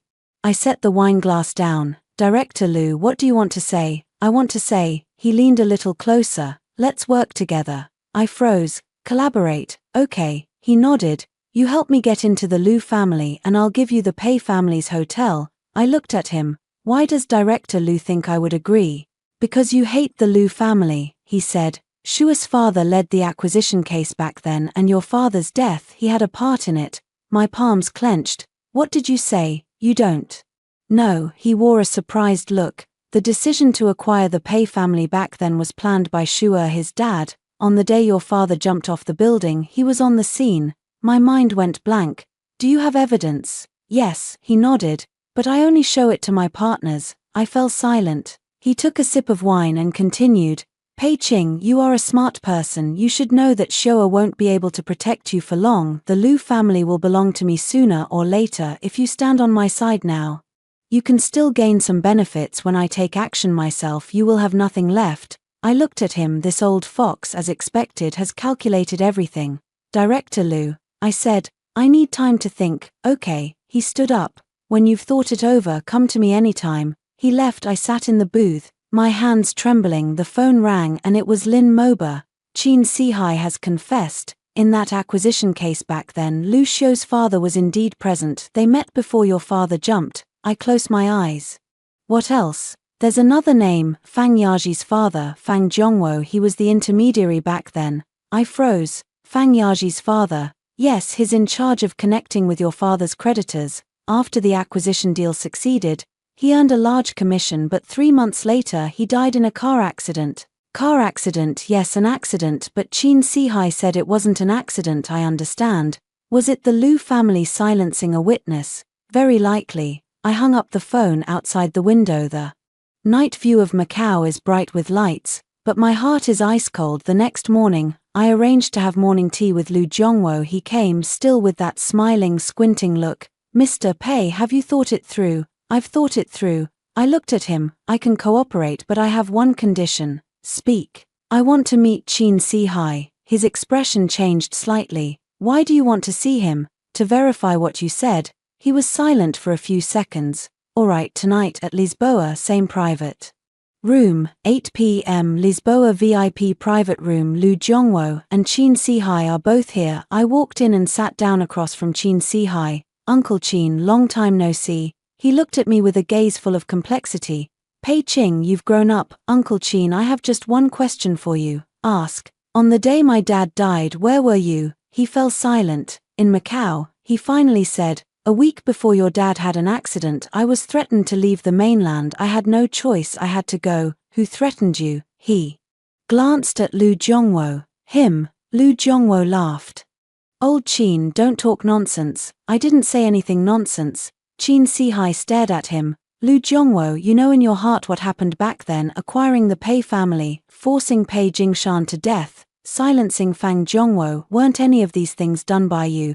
Lu Zhongwo's smile stiffened. Old Qin, are you crazy? I'm not crazy. Qin Sihai stood up, looked at me. Pei Qing, I have evidence. Your father called me before he died and said that if anything happened, I should hand these things over to you. He took a USB drive from his chest. Lu Zhongwo's face changed. Old Qin, you damn. He reached out to grab, but Qin Sihai dodged. I stood up and stepped in front of Qin Sihai. Mr. Lu, what's the rush? Lu Zhongwo stared at me, his eyes reddening.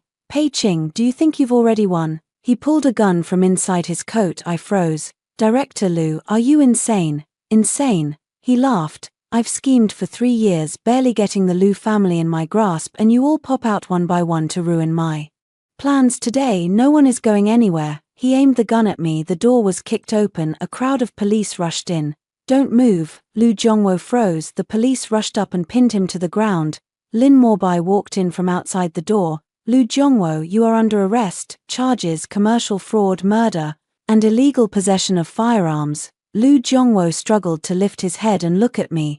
Pei Qing, you fucking tricked me. I squatted down and looked at him. Chairman Lu, did you think I came Here to cooperate. His eyes widened. You were acting from the very beginning.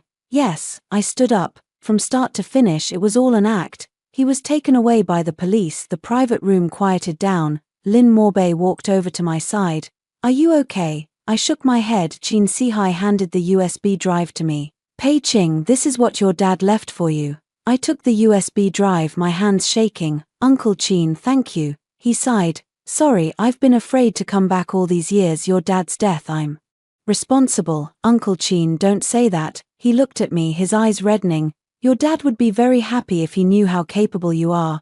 I nodded, stepping out of the Lisboa. The breeze from Macau touches my face, a bit cool. The phone rang. It was Lu Xiu. Pei Qing, where are you? Macau, Macau. What are you going there for? Grab your second uncle. He froze. What is it? Lu Zhongwo has been arrested. I said, so many charges, enough to keep him in prison for life. He was silent for a long time. Pei Qing, are you okay? It's nothing. I'll fly over right away. No need, I said. I'll go back tomorrow. I looked at the night sky after hanging up the phone. Dad, did you see it? The killer from that year has finally been caught. You can rest in peace now. Back in Suzhou, I slept for an entire day. When I woke up, there were 37 missed calls on my phone, all from Lu Xiu. I called him back. Hello, Pei Qing. His voice was urgent.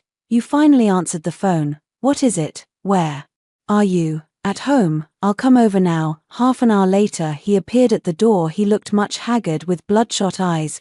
Pei Qing, you scared me to death. I'm fine. He walked in and hugged me tightly. From now on, you mustn't do this. I froze. Do what? You mustn't go on adventures alone. I push him away. Lu Xiu, your second uncle was caught. Aren't you upset? He looked at me. Upset, but I'm more worried about you. I fell silent. He took my hand. Pei Qing, no matter what happens, I'll be on your side. I looked at him. Lu Xiu, there is something I need to tell you. What is it? Your father was involved in the acquisition of the Pei family back then. He froze. What is it? Your father, Lu Jingshan, was the chief planner of that acquisition. The day my father jumped, he was there. He loosened his grip and stepped back. Pei Qing, I'm not blaming you. I said, I'm just telling you the truth. He fell silent. After a long while, he raised his head. Pei Qing, I'm sorry. You don't need to apologize. It wasn't you who did it, but that's my dad. I know. He came over and took my hand again. Pei Qing, whether you believe it or not, I will seek justice for your father. I looked at him. How will you seek it? Keep investigating. He said, no matter who you find, don't let them off. I laughed. Lu Xiu, do you know that your father is already dead? He froze. What is it? 3 years ago, 3 months after the acquisition, your dad died. A heart attack, right? He nodded. That wasn't an accident, I said. Lu Zhongwo did it. His face changed color. What did you say? Your father knows what Lu Zhongwo did and wants to turn himself in. Lu Zhongwo, afraid the truth would come out, acted first. He opened his mouth, unable to speak. Lu Xiu, your father's death and my father's death were caused by the same killer. He slumped onto the sofa. Lu Zhongwo, did he kill my father? Yes. He covers his face, his shoulders trembling. I walk over and sit beside him. Lu Xiu, I'm sorry. He lifts his head, his eyes red. Pei Qing, what should I do? I looked at him. We are together. Together, right? I took his hand. We'll find out the truth together and seek justice together. He looked at me with a gaze full of complexity. Are you still willing to believe in me? I do, I said. Because you believe in me as well. He held me. We hugged for a long time. That night, Fang Yaji came. She stood at the door, her face pale and her eyes swollen red. Pei Qing, may I come in? I stepped aside. She walked in and saw Lu Xiu in the living room, dazed. Brother Xiu. Lu Xiu stood up and looked at her. Elegant, you came at the right time. Her face changed a bit. Brother Xiu, I know about your dad's matter. Lu Xiu interrupted her. You've known all along, haven't you? She bit her lip. Know what? I know he was killed by Lu Zhongwo. She froze. Brother Xiu, I found out. Lu Xiu stepped closer. Your father was the intermediary back then, helping Lu Zhengguo, Lu Zhongwo, to make the connection. Afterwards, Lu Zhongwo silenced him, pretending it was a car accident. All these years you took Lu Zhongwo's money because you know the truth and he threatens you. She lowered her head. Lu Xiu looked at her. Why, Ji, how could you do this? She raised her head, tears streaming down. Shu Gij, what can I do? My dad is dead, my mom is sick in bed, my younger brother is still in school. Lu Jongwo said that if I don't help him, my mom will die as well. So you just helped him harm people? I didn't harm anyone, she shouted. I just did things for him, I didn't harm anyone. I spoke up. Fang Yaji, you didn't hurt anyone, those fake accounts, those rumors, those black materials, who did them? She looked at me. All of that was made by him, I didn't want to either, but I had no choice. No choice. I stepped closer. On the night of your wedding you deliberately called, didn't you? She froze. You, how did you know? Because I looked it up, I said. You didn't have a fever that day, just a common cold. When you called, Lu Jongwo was right beside you. Isn't that so? Her face went deathly pale. Yes, she lowered her head. He was the one who told me to call. He said that as long as Lu Xiaoxin left you on his wedding night, you two would never have a chance again. Lu Xiao clenched his fists. Fang Yaji, you, brother Xiao, I'm sorry, she cried, kneeling down. I really can't help it, I'm controlled by him, I dare not disobey him. I watched this woman, she knelt on the ground, crying as if tears were pear blossoms, pitiable to the extreme, but I don't believe it. Fang Yaji, I said, get up. She raised her head. Pei Qing, will you forgive me? I don't forgive you. I looked at her. But I'll give you a chance. What opportunity? Testify against Lu Jongwo. I said, tell everything you've done over the years, testify in court. She froze. Well then what should I do? I've also committed crimes. I will help you plead for a reduced sentence for your crime, I said. But if you don't speak, you'll be under his control forever, your choice. She fell silent. Lu Xiao looked at her. Yaji, this is the last time I'm calling you. If you listen to Pei Qing, there will still be a path to life. If you don't listen, no one can save you. She bit her lip. After a long while she nodded. Let me say, that night Fang Yaji said a lot. She started saying it 3 years ago and has kept saying it until now. How Lu Jongwo found her, how he threatened her, how he made her do things, those fake accounts, those rumors, those damaging materials, and that phone call on the wedding night. She cried the whole time she was speaking, but I couldn't tell whether it was true or not. Maybe it was true, maybe it was an act, it doesn't matter anymore. What matters is that she is willing to testify. After sending her away, Lu Xiao sat on the sofa without saying a word. I walked over and sat down beside him. Lu Xiao, he looked up at me. Pei Qing, I am so tired. I held his hand. I know. He rested his head on my shoulder. Thank you. Thank what? Thank you for not leaving. I looked at the night outside the window. I haven't left yet. He looked up. Will you still leave? I looked at him. In those eyes there was anticipation, fear, and uncertainty. Lu Xiao, I said, I don't know. He forced a wry smile. Then I'll wait. I stood up. It's very late, you should go back. He nodded and stood up. As he reached the doorway he looked back at me. Pei Qing, no matter how long I will wait. The door closed. I stand in the living room looking at that door. The phone rang and it was Lin Moba. How is it? She spoke. Do you believe it? Believe only half of it. That's enough, he said. With her as a witness, Lu Jongwo won't be able to get away. I nodded. What's next? Wait. What are we waiting for? Wait for the hearing. Hang up the phone. I walked to the window. Outside the window, the night sky over Suzhou was beautiful. But I know this calm is only temporary. The storm hasn't come yet. A month later, the Lu Jongwo case went to court. The trial went smoothly. Fang Yaji testified, telling everything she knew. Qin Sihai also testified and provided the evidence from that year. Lu Jongwo changed his testimony in court, but it was of no use. Final verdict: life imprisonment, deprivation of political rights for life, and confiscation of all property. The day I walked out of the courthouse, the sun was shining brightly. Lu Xiao stood beside me, holding my hand. Pei Qing, it's over. I looked at the sky. Yeah, it's over. He turned to me. What about us? I looked at him. Lu Xiao, give me some time. He nodded. Any time is fine. I laughed. You should go back. I want to walk alone. He loosens his grip. Okay, call me in the evening. He left. I stand at the courthouse door, watching his car disappear into the traffic. The phone rang. It was Lin Mobai. Qing Pei, something happened. What is it? The board meeting is tomorrow. I know. You don't know. His voice was heavy. Someone is trying to remove Lu Xiao from office. I froze. Who? Lu Jongwo's son, Lu Ming. My mind went blank. When did he come back? How about 3 days ago? He holds 20% of the shares. plus a few minor shareholders, total 35%. There will be a vote tomorrow. How much does Lu Xiu have? 32% plus your 5%, 37%. It's tight. I hung up the phone. Lu Ming, the only son of Lu Jiongwo, went abroad to study 3 years ago and has not returned. Now he has returned, bringing shares to seize power. This is Lu Jiongwo's backhand move. I take out my phone and call Lu Xiu. Where are you? Company, what's wrong? Lu Ming is back. He was silent for 2 seconds. I know. Do you know? Yes, he came to see me this afternoon. What did he say? Let me resign voluntarily and give me some money. You agreed? No. I breathed a sigh of relief. What should we do tomorrow? I don't know. His voice was very calm. Pei Ching, if we lose tomorrow, will you leave?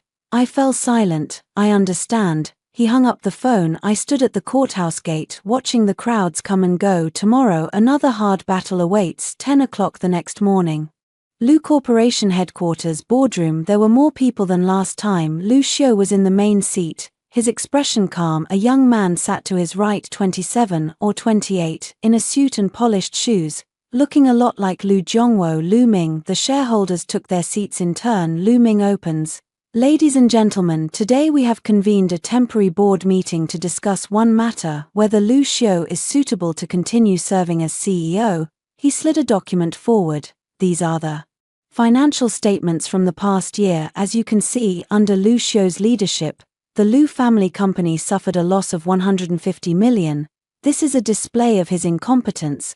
There is a lot of discussion in the meeting room. Lu Xiu spoke. Lu Ming, how did you calculate these figures? Over the past year we indeed incurred losses, but that was caused by acquiring the Suzhou Hotel. This investment will bring fivefold returns in the next 3 years. 3 years into the future. Lu Ming smiled. What we're talking about is the present, not the future. If you're losing money now, you're incompetent. Moreover, Lu Ming interrupted him. This is a shareholder voting letter of proxy. I hold 20% of the shares plus Mr. Li, Mr. Wang, and Mr. Zhong, totaling 35%. All of them support your removal. He looked at those shareholders. They nodded. Lu Xiu's face changed. 35% isn't enough. I know. Lu Ming smiled. But what if more people support it? He looked at a few other shareholders. They glanced at each other and said nothing. Lu Ming frowned. General Manager Li, you didn't say it like that before. That General Manager Li cleared his throat. General Manager Lu, we've reconsidered. Lu Xiu has indeed done a lot this year, and the success of Su Yuan Hotel is evident to all. We think it's better to give him a little more time. Lu Ming's expression changed. What did you say? I said we do not support the recall. Lu Mingting stood up abruptly. What benefits did you take from him, General Manager? Li shook his head. Confiscating benefits. It means he did well. Lu Ming's face turned red with anger. I stood up. Lu Ming, please sit down. He looked at me. Pei Ching, what are you? Amy. I smiled. I am Lu Xiu's wife and also a shareholder of the Lu family. I hold 5% of the shares supporting Lu Xiu. He sneered. 5%, what's that enough to do? Enough to make you lose. He stared at me. What do you mean? I took out a document. This is the agreement signed by Lu Jiongwo in prison. He transferred all 28% of his shares to Lu Xiu. The meeting room exploded with noise. Lu Ming's face turned pale. Impossible, my dad would never do something like that. You can call and ask him. I pushed the documents over. This is a photocopy. The original is at the notary office. He picked up the documents, his hand trembling. Lu Xiu was stunned too, looking at me. Pei Ching, your second uncle has come to understand things while in prison. I said. He had the lawyer come to me saying he's willing to give you his shares on the condition that you take good care of his son. Lu Ming looked up at me. Did you lie to me? I'm not lying to you. I looked at him. Your father is a bad man, but he loves you. He doesn't want you to walk down his old road. He bit his lip, tears welling in his eyes. Lu Xiu stood up. Lu Ming, please sit down. Lu Ming looked at him. You won. He sat down, lowering his head. Lu Xiu surveyed the conference room. Everyone, shall we still hold today's board meeting? No one said a word. Then let's call it a day. People left one after another. Only Lu Xiu and I were left in the conference room. He walked over and looked at me. Pei Ching, when did you get the agreement? Yesterday. How did you get it? I went to the prison to see Lu Jiongwo. I said I talked with him for the whole afternoon. He looked at me with a gaze full of complexity. What did you talk to him about? Set conditions, I said. He gives me the shares, I'll spare looming. Is it that simple? Just like that. He fell silent. After a long time he spoke. Pei Ching, what kind of person are you exactly? I laughed. A person who wants to help you. He held me. Thank you. I patted his back. You're welcome. He let go of me and looked into my eyes. Pei Ching, marry me. I froze. We are already married. I mean, he held my hand. A real marriage, do it again. With a wedding ceremony, no schemes, no calculations, just us two. I looked into his eyes. Those eyes were full of sincerity. Lu Xiu, I said. Give me some time. He nodded. Okay. That night I returned to the hotel and opened my computer. On the screen there is an email from my mom. The content has only one sentence. Pei Ching, you should pull back now. I looked at these words for a long time and didn't move. Mom, you're right, it's time to stop. But can I stop? I don't know. 1 week later, the Lu Group held a shareholders meeting. This is the annual routine meeting, but this year it was particularly notable. Lu Zhongwo was jailed, Lu Ming admitted defeat, and Lu Xiu had completely taken control of the Lu Group. The meeting room was full of people. Lu Xiu was at the head chair and I sat beside him. The shareholders spoke one after another, raising some unimportant questions. Halfway through the agenda, the door opened. A woman in her 50s walked in. She was wearing a Chanel suit and Cartier jewelry. With a remarkable bearing, everyone froze. I stood up. Mom. My mom looked at me and smiled. Pei Ching, long time no see. There is a lot of discussion in the meeting room. Luxu also stood up. Aunt, how did you come here? My mother walked up to him. Lu Xiu, I have something to say. Go ahead. She took out a document. This is the equity transfer agreement of the Pei Group. 3 years ago, I transferred all of the remaining shares of the Pei Group to Pei Ching, with the shares she privately acquired over the years. How many shares does she hold now? Do you know? Lu Xiu looked at me. Pei Ching, is this real? I didn't speak. My mom continued speaking. She holds 42% of the Lu family's shares. The meeting room exploded with noise. Lu Xiu's face changed. 42%. Yes, my mom nodded. Add the 8% I brought this time, a total of 50%. She is now Lu's largest shareholder. Lu Xiu looks at me. Pei Ching, you. I stood up. Mom, how did you come here? I'm here to help you. She looks at me. These years, you've been bearing everything alone too hard. I look at her. Mom, She walked over and held my hand. Pei Ching, don't be afraid, Mom supports you. I looked into her eyes. In those eyes there was guilt, there was heartache, and there was pride. I turned to the meeting room. Everyone, since we've come to this point, I'll say it straight. I walked to the front of the stage. For the past 3 years, I have been secretly purchasing Lu's shares up to today, including what my mother brought. I hold a total of 50% of the shares. According to company law, I am Lu's largest shareholder and have the right to propose an interim board meeting and dismiss the current CEO.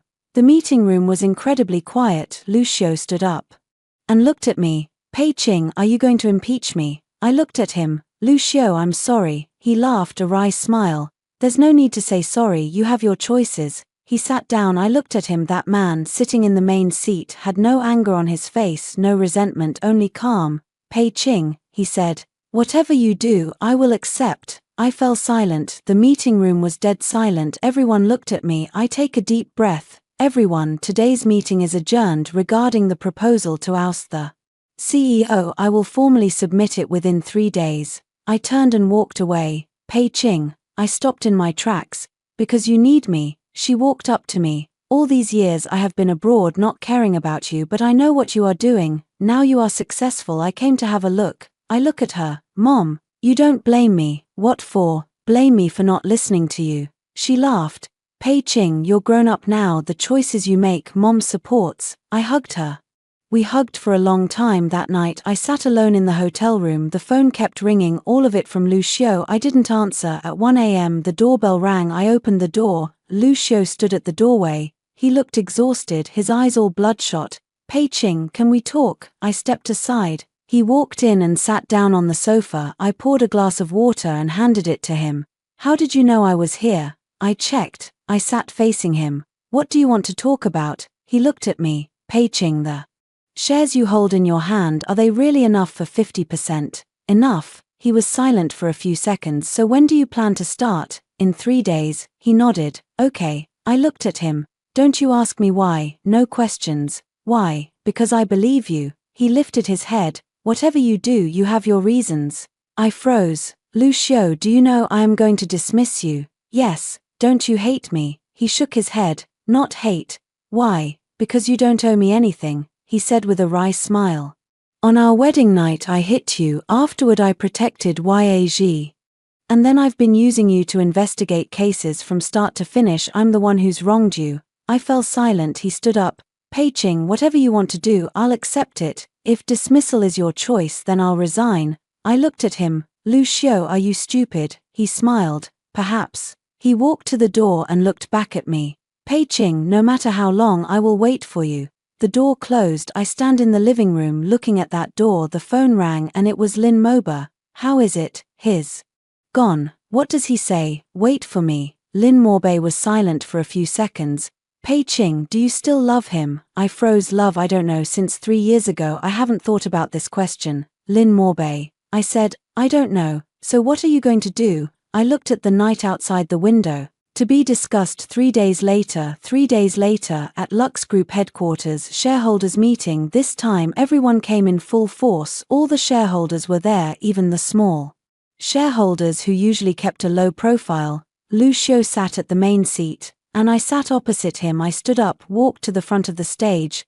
Ladies and gentlemen, today we hold a special general meeting with a single agenda item, the removal of Lucio from the CEO position. I pushed the document forward. According to the company law, as the largest shareholder, I have the right to propose the removal of the current CEO. Now we begin voting. The meeting room was incredibly quiet. The shareholders looked at each other and no one spoke. Lucio stood up. Everyone, before we vote, I'd like to say a few words. He walked over to my side. Pei-Ching, for these 3 years, thank you. I looked at him. Thank me for what? Thank you for marrying me. Thank you for helping the Lu family turn the loss into profit. Thank you for uncovering the cause of my father's death. Thank you for bringing Lu Jiongwo to justice. He paused for a moment. The night we got married, I hit you. That is the thing I regret most in my life. If I could start over, I would rather endure that slap myself than hit you. There were conversations beginning in the meeting room. He continued speaking. For these 3 years I have done many wrong things. I don't deserve to be your husband, nor to be the CEO of the Lu family, so today, I accept any outcome. He looked at me. Pei-Ching, no matter what decision you make, I will accept it. I looked at him. Those eyes were full of sincerity. The meeting room was incredibly quiet. Everyone looked at me. I take a deep breath. Voting begins. Staff started distributing ballots. 5 minutes later, voting ended. Staff members tallying. Voting result: 45% in favor of recall, 55% against recall. The recall motion did not pass. A roar went up in the conference room. Lucio was stunned. He looked at me. Pei-Ching, you. I laughed. Lucio, do you think I really want to remove you from office? He opened his mouth, unable to speak. I turned to the meeting room. Everyone, today's vote is just a test. I want to see how many of you here truly support Lucio. I took out a document. This is the Lu family's development plan for the next 3 years. It was drawn up by Lucio. I've read it carefully. It's very detailed and feasible. I believe that under his leadership the Lu family will get better and better. Applause broke out in the conference room. Lucio looked at me, his eyes reddening. Pei-Ching, you. I walked over and took his hand. Lucio, I'm not leaving. He froze. What is it? I say I won't go. I looked at him. For 3 years I have been acting, but now I don't want to act anymore. Tears flowed down his cheeks. Pei-Ching, are you serious? Yes, truly. He held me. There was a louder burst of applause in the meeting room that night. Lucio took me back to his villa, the villa that had my name written on it. We were sitting in the living room. He held my hand.